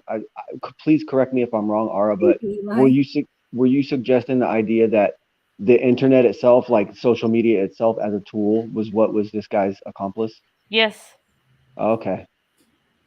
That's what I think he was hoping on. I mean, he had a custom built PC. He appreciates the internet. He appreciates, he's not like us that have just a computer that we have. Like, the reason why you build a computer is for specific reasons, whether it's gaming, streaming, whatever it is. You really care about the internet. Right. Mm-hmm. And you're just like anybody that builds a custom car. I want it to do this when I hit the gas. Right. If all you men out there that don't know about computers, you know about custom building a car or putting a body kit, right, on one of your fast cars or whatever it is. You custom build things, right, to modify what is important to you. Right. Miss Kelly, I'm sure you have custom built your house when you had your children. You probably had to custom do some things to your plugs and your cabinets, right? I custom built Jack Squad, except I finally put in some stainless steel appliances and marble counters. Well, I feel like when you have a purpose for something, you custom build. I got you, yeah. Right? Mm-hmm. So BK custom built, right, his computer for a specific reason. We can't assume why, and I know that's not what we're talking about, but I feel like if he went on Reddit, which we know that he did, and was asking about specific things, and then he went on the police force. We don't know. People strongly believe. We don't know. We have not definitively connected him to those profiles. Are you talking about okay, go ahead. Yeah, like on Reddit. Yeah. Right. It's like what he was asking about these. His surveys. Yes, we do know that. Thank you. Sorry. Yeah, that's what I'm talking about. It's like we know. So, he's closely watching the internet and asking, if anything, the internet for some sort of, like some information, right? Mm-hmm. Like this, we all do. Yeah. Well, but so you're saying a group of people were helped, like in a private internet, chat like room. the literal internet was his accomplice. I'm saying that. But when she says the internet, what do you mean though? Exactly? I guess I'm just trying to like kind of meet Kelly halfway because like I don't want to meet me halfway, but the internet is my accomplice. I don't want to a burrito from Chipotle. Then I don't want to make like I also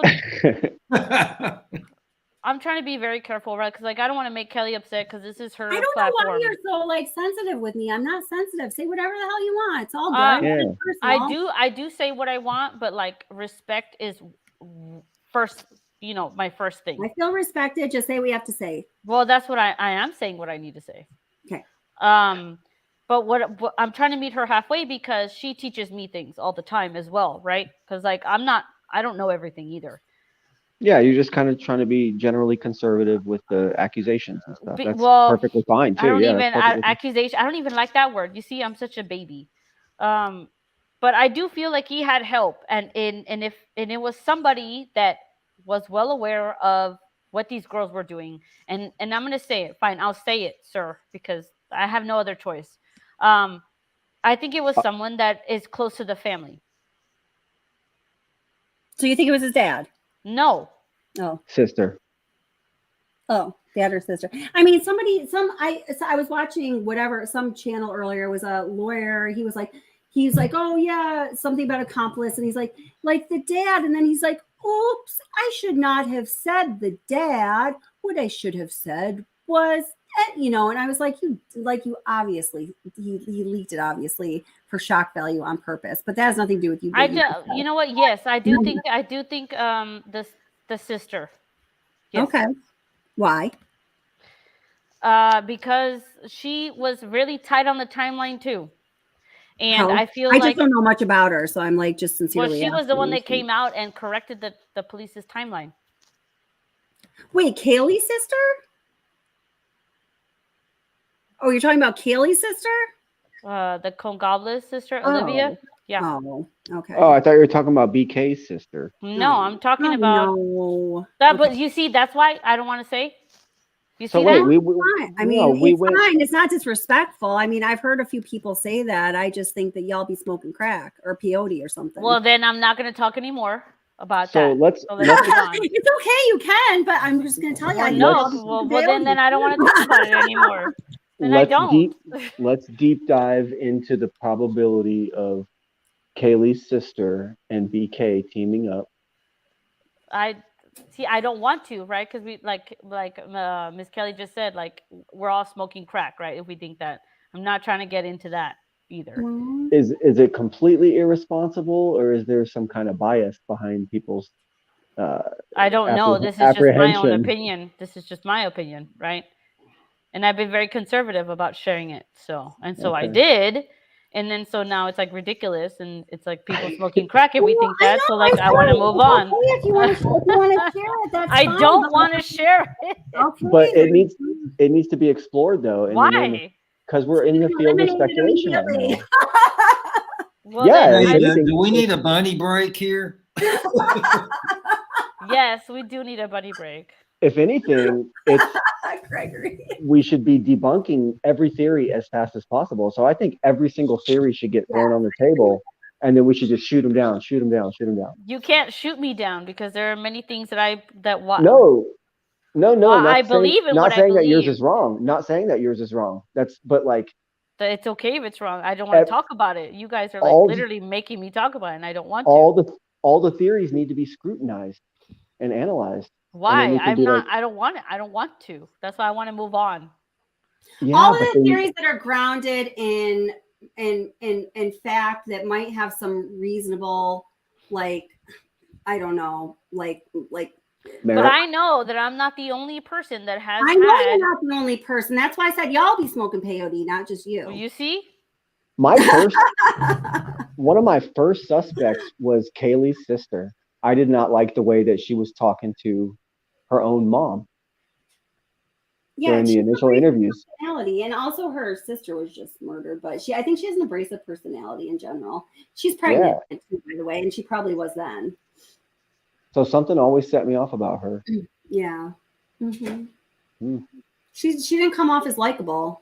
I mean, even Kaylee's mom was like, we got to get this right. Like, don't get mad. She seems like she's difficult to please. God bless her husband. I want to know how Ara thinks BK is connected to what's her name, Stephanie Gonzalez. It's Olivia Gonzalez with an A-L. Yeah. Okay, Olivia. I'll probably talk about that at a later time if that's okay. Okay, sorry. Yeah, don't press her if she doesn't want to talk about it. I We'll make her know. comfortable. So I know. I just know that everybody wants to know what she thinks.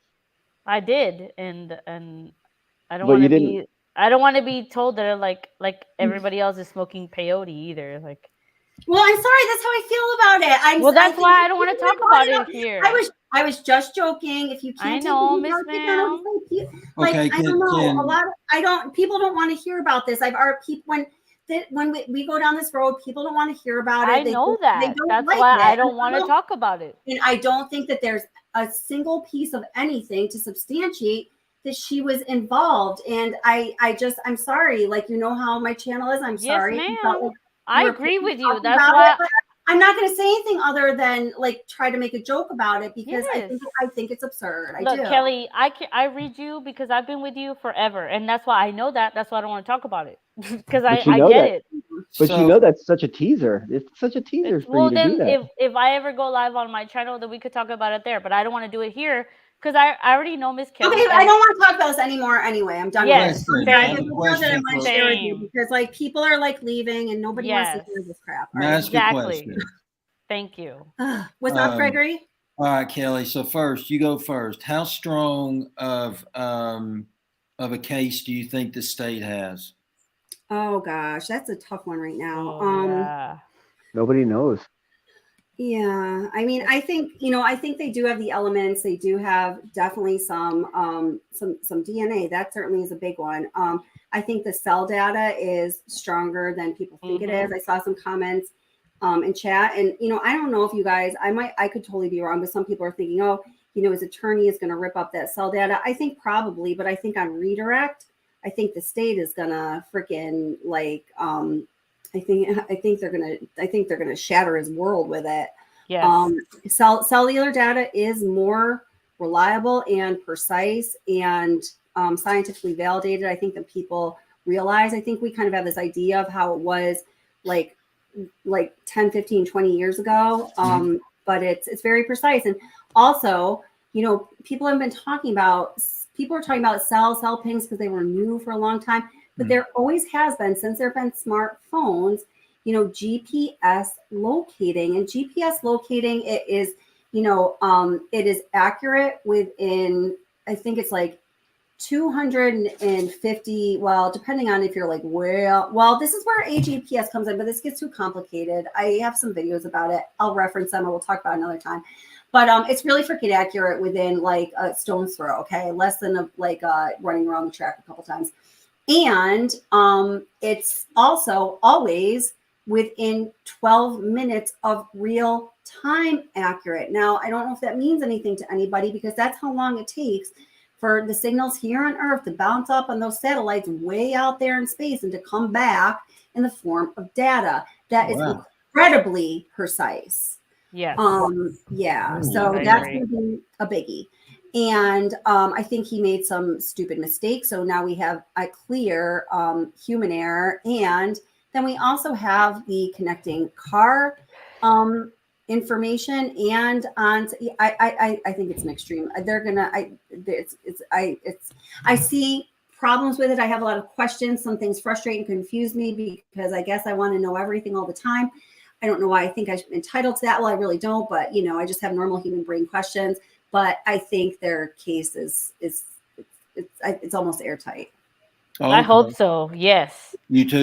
With a standard of reasonable doubt. Yeah. Yeah. Okay. And that's why they're being so quiet about it because they want to make sure everything is like perfect. Okay. Yeah.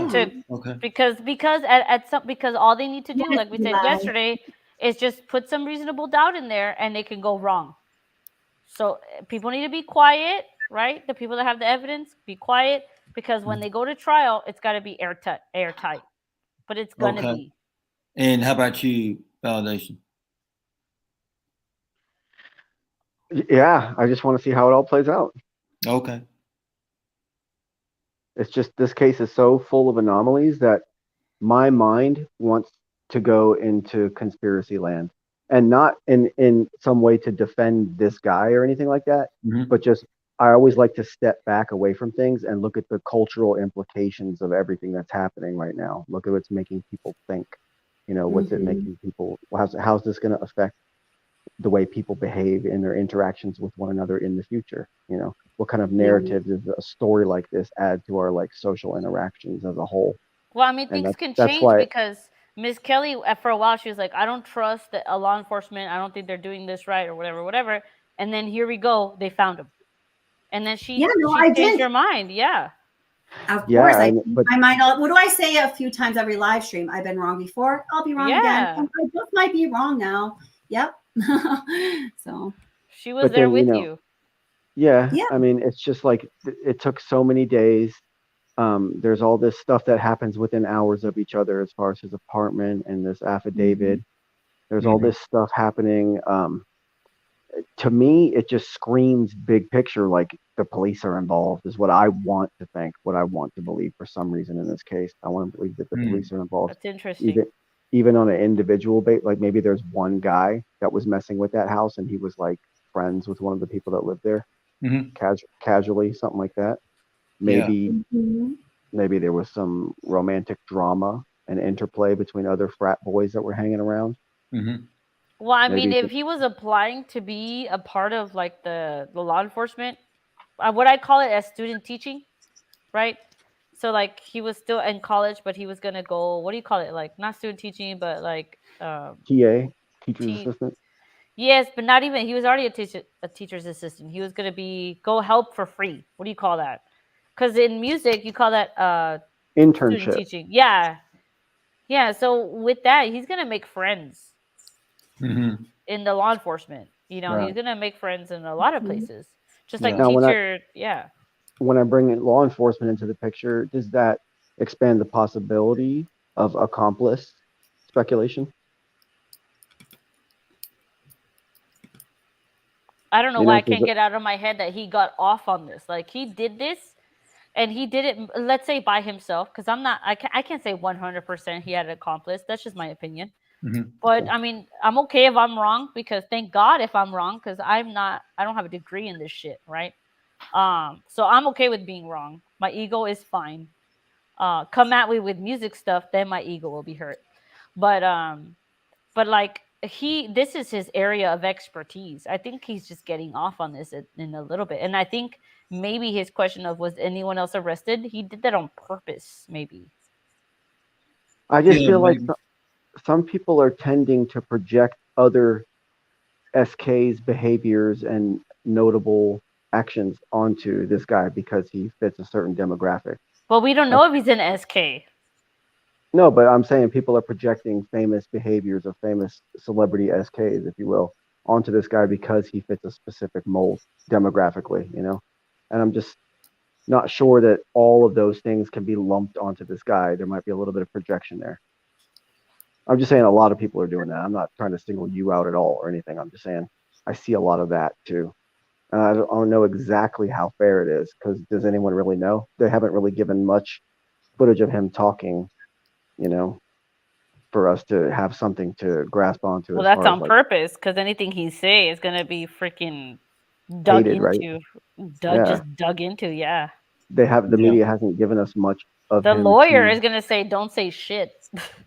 Yeah. One thing Duty Ron said that I thought was interesting, he said that what kind of surprised him was that once they were suspicious of Berger, why they didn't just have him come in and just say, hey, we just want to ask you a few questions, offer him a drink, and then get his DNA that way. He goes, we used to do that all the time.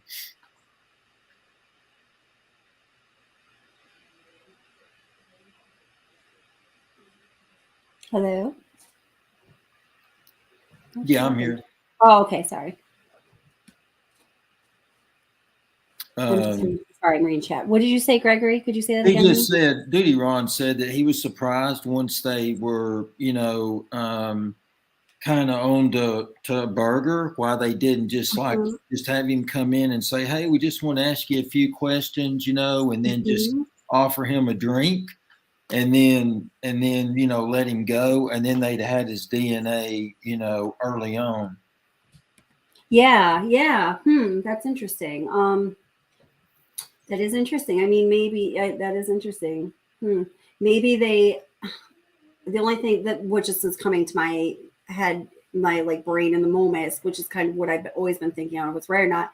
I think they wanted to, I mean, this is a really big case. This was a super huge crime. It's a quadruple homicide that, you know, I do believe before they had indications it was him. I do believe that they were considering possible serial killer. And guys, who knows if they have, you know, some of the unknowns that we're talking about, they might have a knowledge that would be more extreme or suspicions, or they're open to the possibility that this is not his first horrific crime commission, right? Yeah, very so true.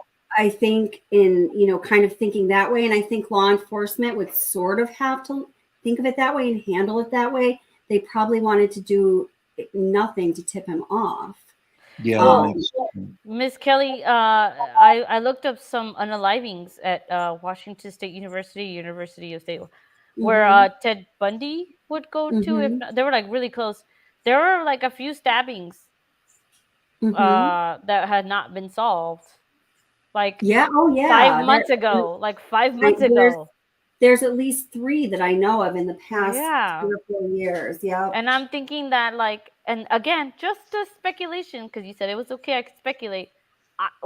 Maybe he had a part of that. Oh, I think that's absolutely possible. I'm sure that law enforcement is looking into that. I mean, you have unsolved unalivenings of by the same, you know, method in the park at the university, right? When they're the same geographical proximity. See, that's Ted speculation that, in my opinion, is very rational and logical and even probable. I think he was called the campus killer. Ted Bundy was called the campus killer. And then BK just went to school at WSU, which was just minutes away from that campus. You know they're going to be studying him. Oh yeah, absolutely. Yeah. I mean, he took classes with a professor who literally wrote the books on the BTK. Yeah. One interesting case was I can't remember if it was True Crime Circus. I think that's who it was. But he found in Koberger's social media, he found the name of a Thai food place in Atlanta, and there was a brutal same type of unaliving in a park in Atlanta. And what was really freaky was that he actually obtained some video from security cameras, and earlier that day there was like a guy jogging around in there, and you know, you just kind of wonder with the same MO in terms of somebody being, you know, unalived. If and the other thing this person had done was he had actually carved the letters FAT into their stomach, and you know, you wonder with him being overweight if it almost seems like he had this mentality that his responsibility was to remove anybody he felt like was a blight on society, whether they were having too much fun or, you know, whatever it was. And maybe like according to his own pain that he suffered because of all of his own. Yeah, you wonder. Yeah. That's why I do always go back to like the strong psychological perspective and this, you know, the science that backs up that psychology of human beings, because I think with him, it's like the psychology of it is so pronounced. And you might say, well, it is with everybody. I think there are definitely some psychopaths and some unaliveners and SKs who don't have as much psychology and kind of like unstable emotion involved, where it's more like a kind of a lithium mind. You know what I mean? Like I don't know. Like the lithium battery, I get it. No, like lithium, like the hard metal, like medication for like bipolar disorder. Yeah, no, I get it. Or like just like you know, kind of like a flatlined personality wise. I've heard people describe it. Yeah. That was a joke. I'm sorry. Oh, sorry. Like lithium batteries, I'm afraid. I'm always afraid they're going to explode. I have like a car charger. And I just feel like cord. it wasn't his first one, and there have been several unalivings. Mm-hmm. Also, I'm gonna say this one time here, but it's weird how so now we're just saying unalivings. It's weird how times change, right? Yeah, I know. I mean, YouTube just started getting. They just. Like, I think the Watts family, and it's nothing against them. I don't think they've done anything wrong. I don't have anything against them. I, have a lot of compassion for them, and I pray for them. Both of the families there. That's all I gotta say like about that. you're one day you're not gonna be able to say ugly anymore. You're gonna have to say non-beautiful. Yeah. Well, I mean, I think specifically in the true crime community, I think that there's been a couple pivotal things that have happened within YouTube that have like but changed. Still, I think it's if it's gonna happen here, it's always gonna happen. So right, we can't say bland. We're just gonna say unspiced. Yeah. I don't think it's just YouTube. It's just like culture, right? So no. Oh, and the reason anyway. people are using unalivening, at least my understanding of it is that it's hard. True crime content on YouTube isn't handled like very like no, in a welcoming way. No, I'm talking to a commenter right now. Oh, sorry. And so my channel's gotten in trouble, and I'm actually I think a respectful and careful channel, but I just try to just keep things in line, and just so everybody still has this community, the channel can still keep going. Like if like there are hits from YouTube, like I take them and it doesn't affect like everything about that, so it's just it's kind of weird, right? Well, I know. But YouTube is a hypocrite because you can go on YouTube and look at like channels, and I'm not going to say any of the words here, but you can go on channels that play like a specific type of music, and then that specific type of music will show videos of like women undressed, let's say that. Not the N-word, let's say undressed. And rugged up, right? It's just crazy to me. Yeah, I know. But I just had to say that. I'm sorry, Miss Kelly. I didn't mean to. Yeah, no, they will shut you down. Yeah, they put me offline for like, I don't know, a couple months, like a little over a year ago. And yeah, it's just they will do it. I mean, it may happen to a lot of channels. They kind of go through like, I think they have like temper tantrums every now and then. They don't know how to handle all of their like millions upon millions upon millions of YouTube emotions. So they just freak out every now and then. So I look at it. So let's see. I'm going to play that that video that was going. Yeah. Oh, so the beginning of it is a little like the intro that I played here, but there. Oh wait, did I actually put that up or not? Because if not, I'm just going to save it for another time.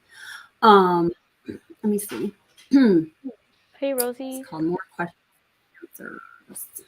Rosie, I love you. Why does this freaking channel keep showing up? Oh wait, I know what I gotta do. So this is a throwback to the last live stream once again. And Gregory Worth, you remember when? Hold it. Let me see. Oh, did it not upload? Damn it. Maybe it didn't upload. Darn.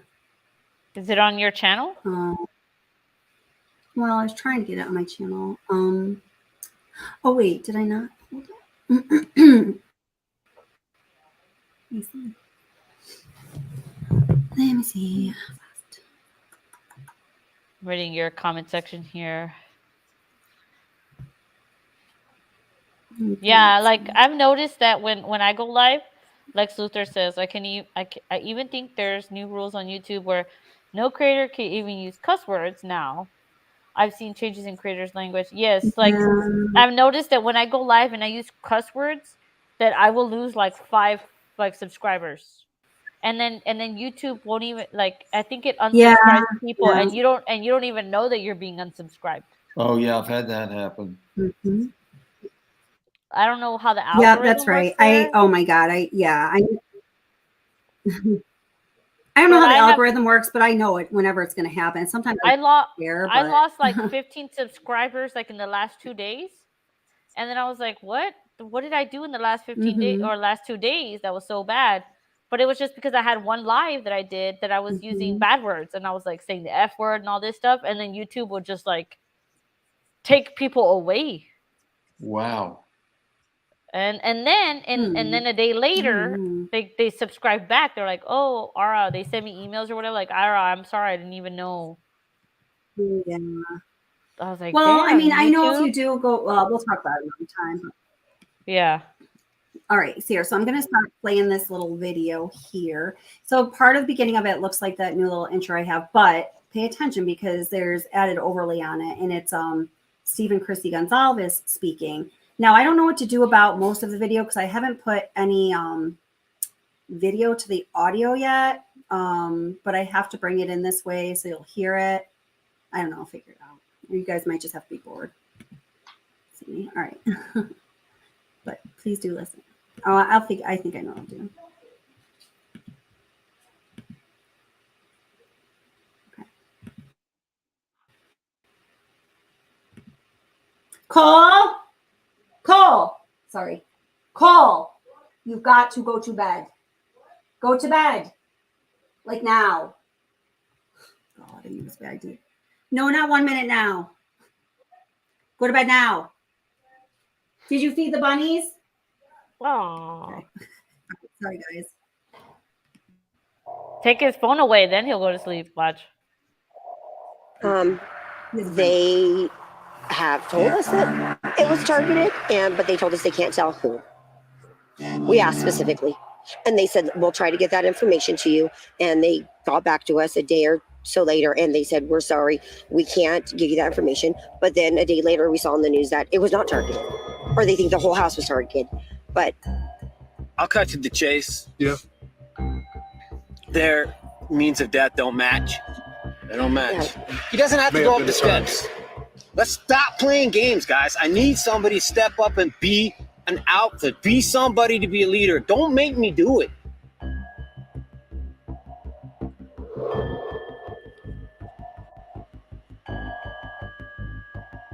He sounds like Kylie's dad. It is. Oh, Kylie's.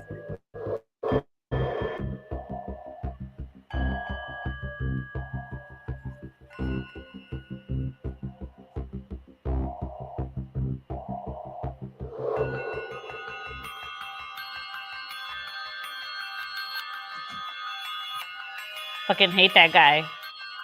Yeah. You can't sit with us. Fuck you. Sorry. I said the F word.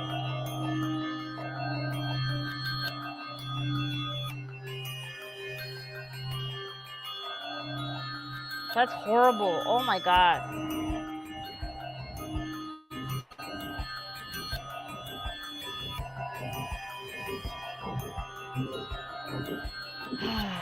That freaks me out. I'm gonna put up a trigger warning in your chat. Okay, Miss Kelly. Okay.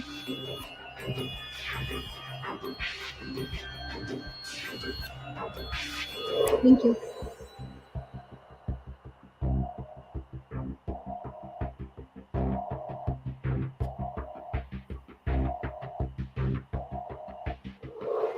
Four students found each had multiple stab wounds.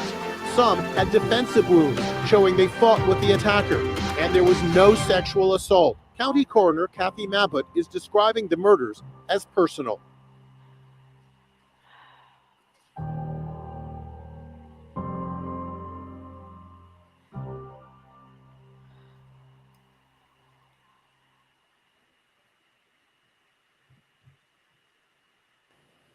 The question still lingers.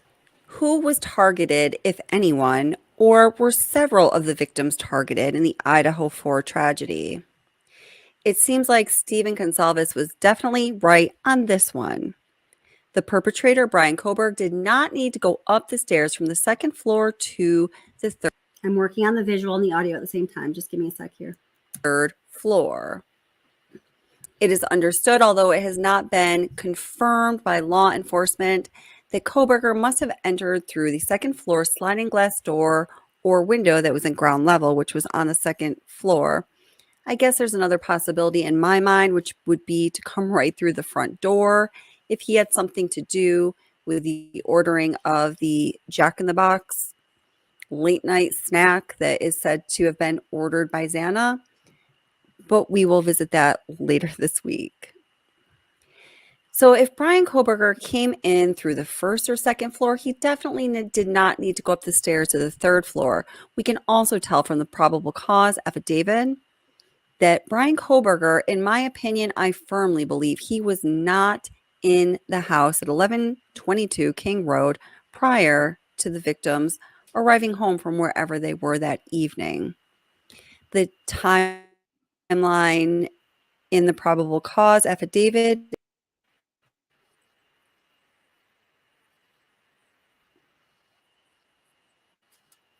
even start when you are looking at the abundance of what seems to be almost random information that's been released or discovered about the horrific crime. An interview with Kelly Gonzalez's parents, Christy and Steve, from December 14th gives both a little bit insight into what might be about the crime and also raises some. Miss Kelly, There there are we a lot go. of. Okay, I got it now. What's Okay, happening? I figured it Okay. out. Huh. I think I can do it. Hold it. If not, maybe I can't do it. Darn it. Maybe I can't do it.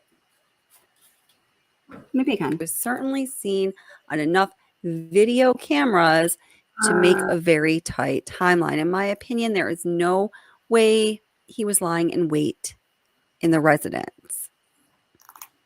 Something we can also tell from, well, not necessarily the probable cause affidavit, but another court document that has been released, and that is the. I can't bring any video. I can't figure out how to bring video in with the audio for some reason, so that stinks. I feel like it's really boring just with the black screen here. So I'm just gonna verbalize this. Okay, so the other night, Tom N., who I don't think is here this evening, had said in a comment, "Oh, well, you know, my uncle is a judge," and he said, excuse me, the order in which the charges are listed, should you have, I'm adding some words here, but I know exactly what he meant. Should you have actual equal charges, is the order that the victims were unalived, right? Yeah. So, you know, and I thought, well, you know, I could think of other reasons that would be, like maybe it was, you know, different things. I wasn't sure though, because it is a bit of an obscure legal criminal process matter. And what I found is, you know, like in many things, it's not like a blanket federal law. There is a lot of liberty that's allowed from state to state, just because that's how states work. We're the United States, right? So, so, and then Gregory, I think it was you who asked, right? Like, oh, I wonder if the order in which the names appear on the charging document, so there's count 2, 3, 4, and 5 are counts for each one of the roommates. If it is the same as the order of the initials of the tattoos that Bethany and Dylan got like the next day, right? Didn't you ask that, Gregory? Yeah, I mean, I just questioned what was the order. Okay, well, here's what I've got to do. So first of all, they are the same. So here are the tattoos. It's very interesting, Gregory. I never would have ever thought of this without you and Tom. So here's the tattoos. This isn't the best picture, but the order of the, do you guys have feedback? Oh, wait, I see. Wait, hold on. I'm Let me just good. get the picture. Yeah. Okay. Just 1 second. I'm good. Okay, hold it. Trying to just catch that. Okay, it's gonna be with that overlay. Whatever, we're gonna do that. The order of the initials on the tattoo are M for Maddie, K for Kaylee, X for Zanna, and E for Ethan. M for Maddie, K for Kaylee, X for Zanna, and E for Ethan. Well, wouldn't you know, that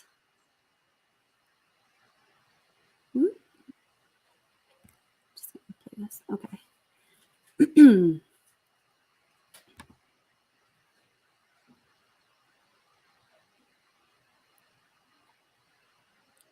Okay.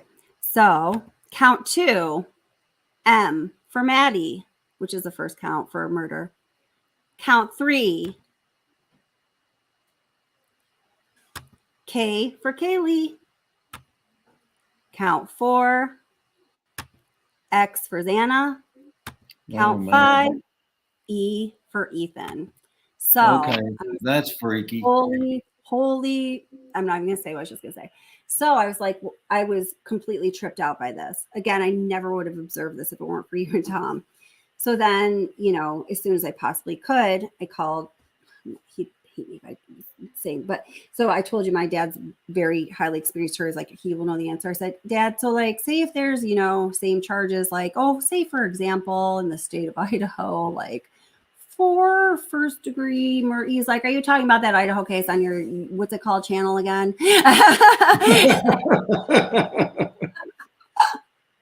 And it's like, yeah, I said, so what's the significance of the order of the charges? And he's like, what do you mean? Like, my dad is so smart. It's like any question I could ask him is just like stupid, He's like, what do you mean? What are you talking about? What do you mean? He's like, I was like, what is the significance of the order of the charges? Well, the lesser charges can be first. No, Dad, they're the same charges. They're all first degree murder with premeditation and malice. He's like, oh, it's the order the victims were murdered. I was like, oh, I said, are you sure about that? He goes, well, I don't know. I couldn't open up like a law book, but that's just like how it is, Kelly. So then I called my other friend, who's the defense attorney, has been for a long time. He's a very successful defense attorney. Asked him the same question, had similar frustration with me, but for less long and to a lesser degree because he's not my dad. And he was like, what are you talking about? It's the order that the victims were murdered. There's murder charges. It's the order the victims were murdered, Kel. So then I researched it, which is a really tough question to research because you get all of these other search results. Mm-hmm. What I specifically found, I said in the video, and I'll probably be putting that out tomorrow, that I was just trying to put out, but it basically says that although state's jurisdiction has allowed some liberty there, the 2 guiding factors are severity of the charge and the penalty. So, burglary is going to be before murder, mm-hmm. and chronology of the events. Dun-dun. So, wow, that's plenty. Just because I know these people, they're the people I talk to say that that this is the order that their lives were taken. Maddie, Kaylee, Zanna, Ethan. Right, now, the way that the judge said it, right? Yes, the way that the order in which the charges were listed in the charging document. So now almost the bigger question is, or maybe not. I mean, so I actually did a what's it called? It's a fun, oh my God, I can't think of what it's called right now. Like when you go like 4 times 3 times 2, like to get all the possible combinations of 4 different letters. There's a lot of them. I wasn't sure if I should take the last step or not, but there's definitely like a lot of them. So it's unlikely it will be a coincidence. So how is it that Dylan and Bethany ended up getting tattoos with the initials of their roommates in the exact same order that's not statistically likely to do as a coincidence as the order that they were actually murdered? That's freaking me out. Mm-hmm. I don't know, because I was trying to research that, and it doesn't, and all the articles that I saw, it doesn't really name, like it doesn't mean that the way that they named the people is the order of which the because it's a really hard to research legal question. I had to go to LexisNexis, which is like an attorney paid like law, like it's like database. Yeah, you're asking people. So if you're asking people that it's like you're asking people that practice law, right? So it's not like they're just practicing law, their opinion, right? But no, it's not their opinion. No, it's not. It's no. I'm practicing law tomorrow with the site. They are practicing law. That I just wait to question until after the video. I'm getting tired, and like I'm telling you as much as I'm telling you right now, and the rest of it will be in the video tomorrow because I can't. apologize. No disrespect. I speak. But like practicing law isn't a matter of opinion. I mean, I don't understand. I don't know. So anyway, so I'll just put the rest of that out tomorrow. But I just thought that was. I just now also okay, so I happen to be watching on like my autoplay like this attorney Emily D. Anyone ever watch that channel? I think she's one of my recommended channels here. And it was a really long live stream. They were going all over this case, and someone asked her about that. She's super smart. She's awesome. I love her. She's like, she's always said something like she's like, and I like the cursey word. She swears all the time. So you guys would all love her. And someone asked that same question. She's like, oh, well, it would be alphabetical order. And then she looked, she's like, oh, it's not alphabetical order. Reverse alphabetical order? No. Oh, it's got to be in the order that they were listed in the PC. And it's not reverse order. She went through all these things and she's like, I don't know. Now, Emily D being an attorney, but she doesn't practice anymore because practicing attorneys, as my dad always says, don't go on YouTube unless you want to get disbarred, is what he says. My friend says that too. And I think it's probably accurate. I mean, think of any attorneys that's ever on YouTube. None of them are currently practicing. So, well, that I know of, or that I can think off the top of my head.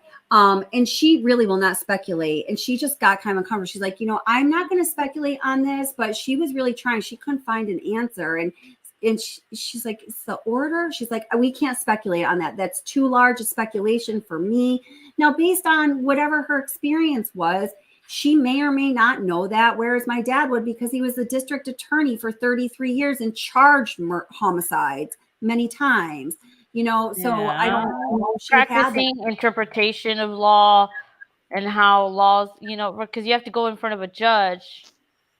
And then, everyone's practicing law, right? Or when you practice medicine, when you practice it, does that make sense? What I'm saying? I'm tired too, Miss Kelly. Okay, yeah, don't worry about it. I just listen. My sources know what they're talking about. If they say that's what's up, like freaking I don't know. You have their opinion of it. All 9 justices on the Supreme Court may as well have agreed. I know who they are. I know their experiences. I'm not going to give the resumes on YouTube. I've already said too much. I've already got in trouble for it once or twice. I don't want to ruin my relationships so I can win an argument that's not even an argument or a debate. So and Kelly, I agree. I'm sorry. Kelly, if I had thought anything, I would have thought alphabetical too, right? But the only thing I might have thought different was maybe to put Ethan and Zanna together. So maybe KMEX, that way. But that is that would be out of order alphabetically, but it would put Ethan with Zanna. But I tell you what, that's just freaking me out. I know. I was having that reaction too. I know. I actually almost emailed you and was like, we have to talk about this right now. But then just my family stuff has been going on. So, yep. Yep. Oh, wait, let's see. So so thank you so much, Greg. I swear if Tom didn't say that, and then if you didn't add that, and I wasn't super laser focused on what you were both saying, that would have gone right over my head because how it goes. Right. So the real Dank Williams, and welcome. How are you? And thank you for the comment. I haven't read yet, but it says Kelly is correct. I just saw chronological order. Some states might draw the charges starting with ladies first, then alphabetical order. Idaho announces chronological. Wow. The tattoo order, mind blown. That's exactly what I found out too, the real Dark Williams. And I was saying in researching it, it's a very layered legal question that if you have to put in the exact right legal terms, or the search results you're going to get are going to yield completely different things. That's why I had to have my friend look it up on LexisNexis and whatever. So, whew. Yeah, and then you have some people that in the experience of the field or have different experience in the same field, different years, different cases. You know what I mean? But it doesn't change the letter of the law. I don't want to. I agree. I agree with you at this point. Okay. Yeah. No, I agree with you. Okay. I'm just trying to defend myself a little bit. That I'm I'm not trying to I'm sorry, go ahead. Be mean to people, No, I just want to talk about this case. I just don't want to have like panel I hear interdiscussion. you. I hear you.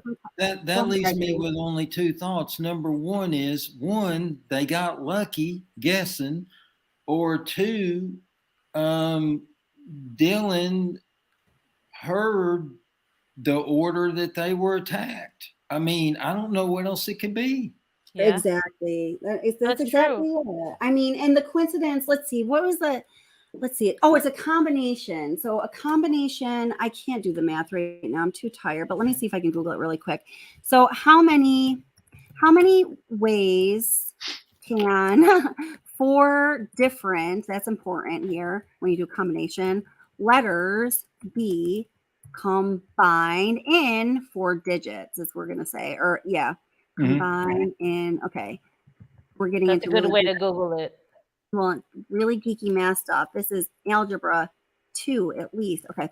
How many combinations are there? 4 letters and 4, not and 4 digits. 4 digits. Let's see. How many combinations can you make with 4 letters? And I don't want numbers. See, this is why 4 letters be formed. Okay. How many 4-letter codes can be formed using 4 letters? Ding, ding, ding, ding, ding. There you go. Okay. Miss Kelly, are you sharing your screen? No, but it's 360. Oh shit. Wow. So the chance of them getting that would be 1 in 360. That's a good stat. Or let's translate that into a percentage out of 100. So that is going to be, just a minute, my brain can do this one. Hold it. So give me 1 sec. So that's going to be like 0.2% probability out of 100. It's just so small. Yeah. Wow. That's so true. That's a good point.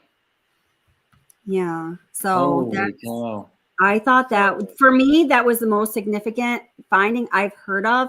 And thanks to you guys on this channel, we found it. Wow. So he unalived who first? I'm sorry, because we've got so into the discussion. So given the affidavit, who did he unalive first?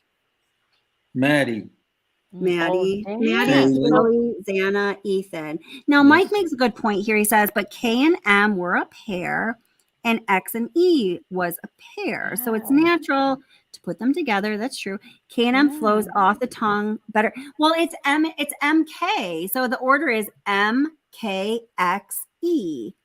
Oh. So, okay. I don't know, but, I just know that the legal sources I spoke with, I very much trust them. The legal I trust you. Law that I found through LexisNexis. I don't even know when it was, last night or this morning.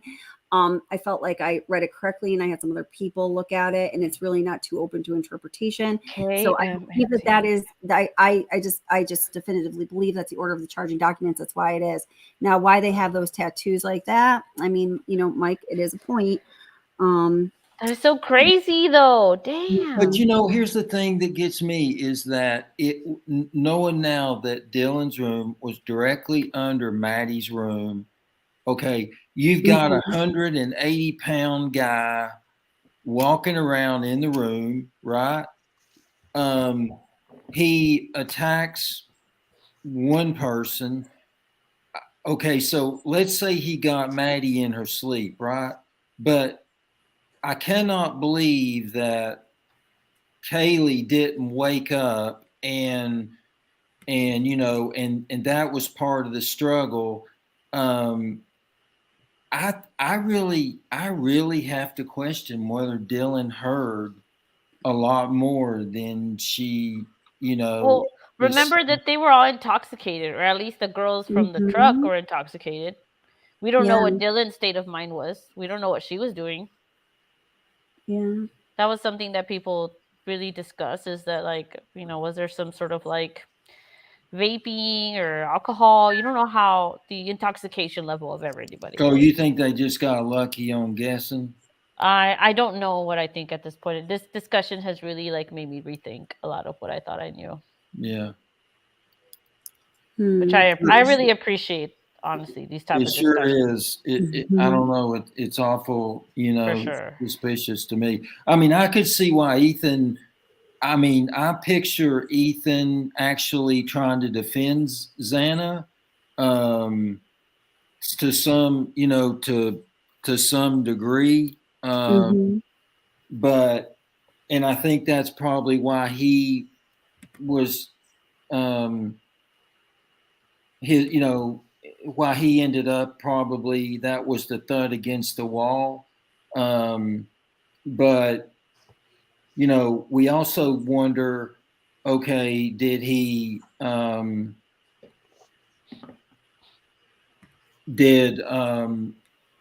Ethan, like, maybe put Zanna behind him, right? Does that make sense? Yeah, of course. Yeah. To protect her. Yeah. And people are talking about the DoorDash stuff being in the affidavit. We don't know if Dylan actually, or like whoever ordered it received it. Also, that's something I think people need to consider, because we know who ordered it, but we don't know who came out of their room to grab it. Yeah. Right, because they always like knock on the door or something. Because I order Grubhub, DoorDash, and Uber Eats, all three of them. And all the time they ring your doorbell or they knock, unless you have special instructions to tell them not to. Oh, okay. I thought they just took a picture and texted it and that was it. Okay. No, that's mostly Amazon. Oh, okay. But I'm going to tell you that DoorDash, Uber Eats, and Grubhub, I've never had anybody take a picture and send it to me. They text me and say I'm outside. Okay. And then there's also on their application, it tells you like how close they are to your place. Okay. Because there's like this tracking thing. It's real cool because you can see the car like turning in all the streets. But they'll most of the time text you like, hey, I'm outside. But if in your instructions, because like for me, I have my Great Dane, I'll tell them, do not ring the doorbell or knock. Yeah.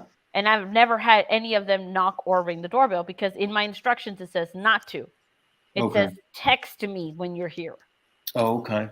So because of that, I wait for the text. And when I get the text, I'm here. That's when I go outside. And they leave it at my doorstep. Now, if Kaylee's dog is super cool with people, I don't think she's going to say in her Grubhub or whoever's Grubhub, whoever ordered it is going to say don't knock because the dog is reactive. It's just going to say just leave it at the front, but they're still going to knock and ring the doorbell unless you tell them not to. Wow. Okay. So I think that somebody did. I think the DoorDash or whoever delivered it, because I've used all three, especially during COVID. I've used all three. Well, COVID time practices are different than what people are doing now, though. And I've still used all three since then. But their practices are different than during. Okay, gotcha. What I'm saying is that I've still used all three since then, right? Because I'll have like a coupon for 10% off of this one or the other. And right? I want to be argumentative, but here they do it differently than you just described. So I just think that some of the. Go ahead with it. Well, what I'm saying from where I am, they don't take pictures and show it to me. Cool. So. Yeah, but I think that just like leaves with, it's like no matter, I don't know, I guess I feel like no matter sometimes how you break it down, it just leaves us with a whole lot of unknowns, which is why I like to try and grasp the things that can be known, or that, we as people in the public and not people who are privy to information like law enforcement or maybe even the families can know and, focus on them. Well, we can, but I have to work early in the morning, so I really got to go. But thank you guys so much for coming up. Thank you. All right. Thank you guys very much, and everyone in chat, and always, especially moderators. See, I'm losing my voice, guys. Sorry. I really appreciate you guys, and I will be. I don't know about live streams later this week. I would like to, but I will definitely be putting out the videos that I have to finish on a couple other things.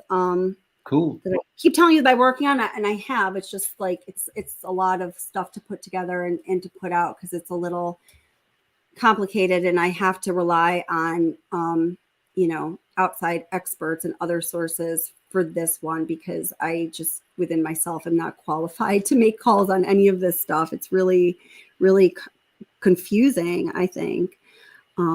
So yeah. Well, your videos are awesome. Well, I Thanks. appreciate you, Miss appreciate Kelly. that. Thank you so Thank much you. Thank for you, putting up darling. with us. Yeah, no, I love having you guys up. Always a great panel. And Midge is asking if you're going to be on. A couple other people are asking if you're going to be on next. So Yes, I will. yes, she will. So yeah, and I know somebody was asking like for your link all like secretly, and Jody's like, oh my God, she's like, Kelly's moderator. Here's a link to her channel. She's so good. I love Jody. It's cool. I'm not trying to do all that. I just love chatting with you. I love you, Miss Kelly. You know that. Yes, darling, you too. And oh my gosh, K Braze has been here. We didn't hear from him. Our buddy K Braze. Hi K Braze, how are you? So yeah, awesome.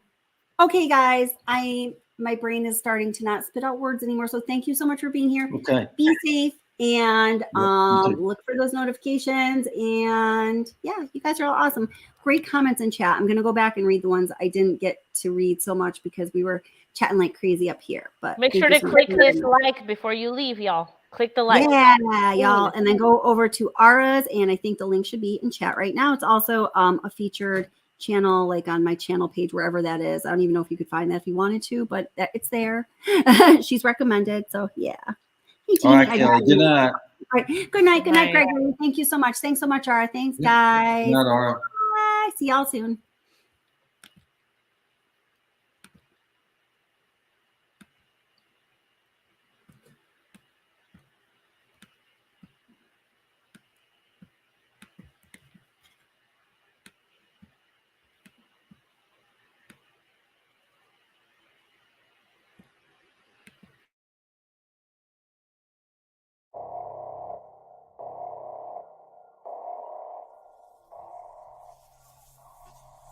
There are more answers than you know.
Each had multiple stab wounds.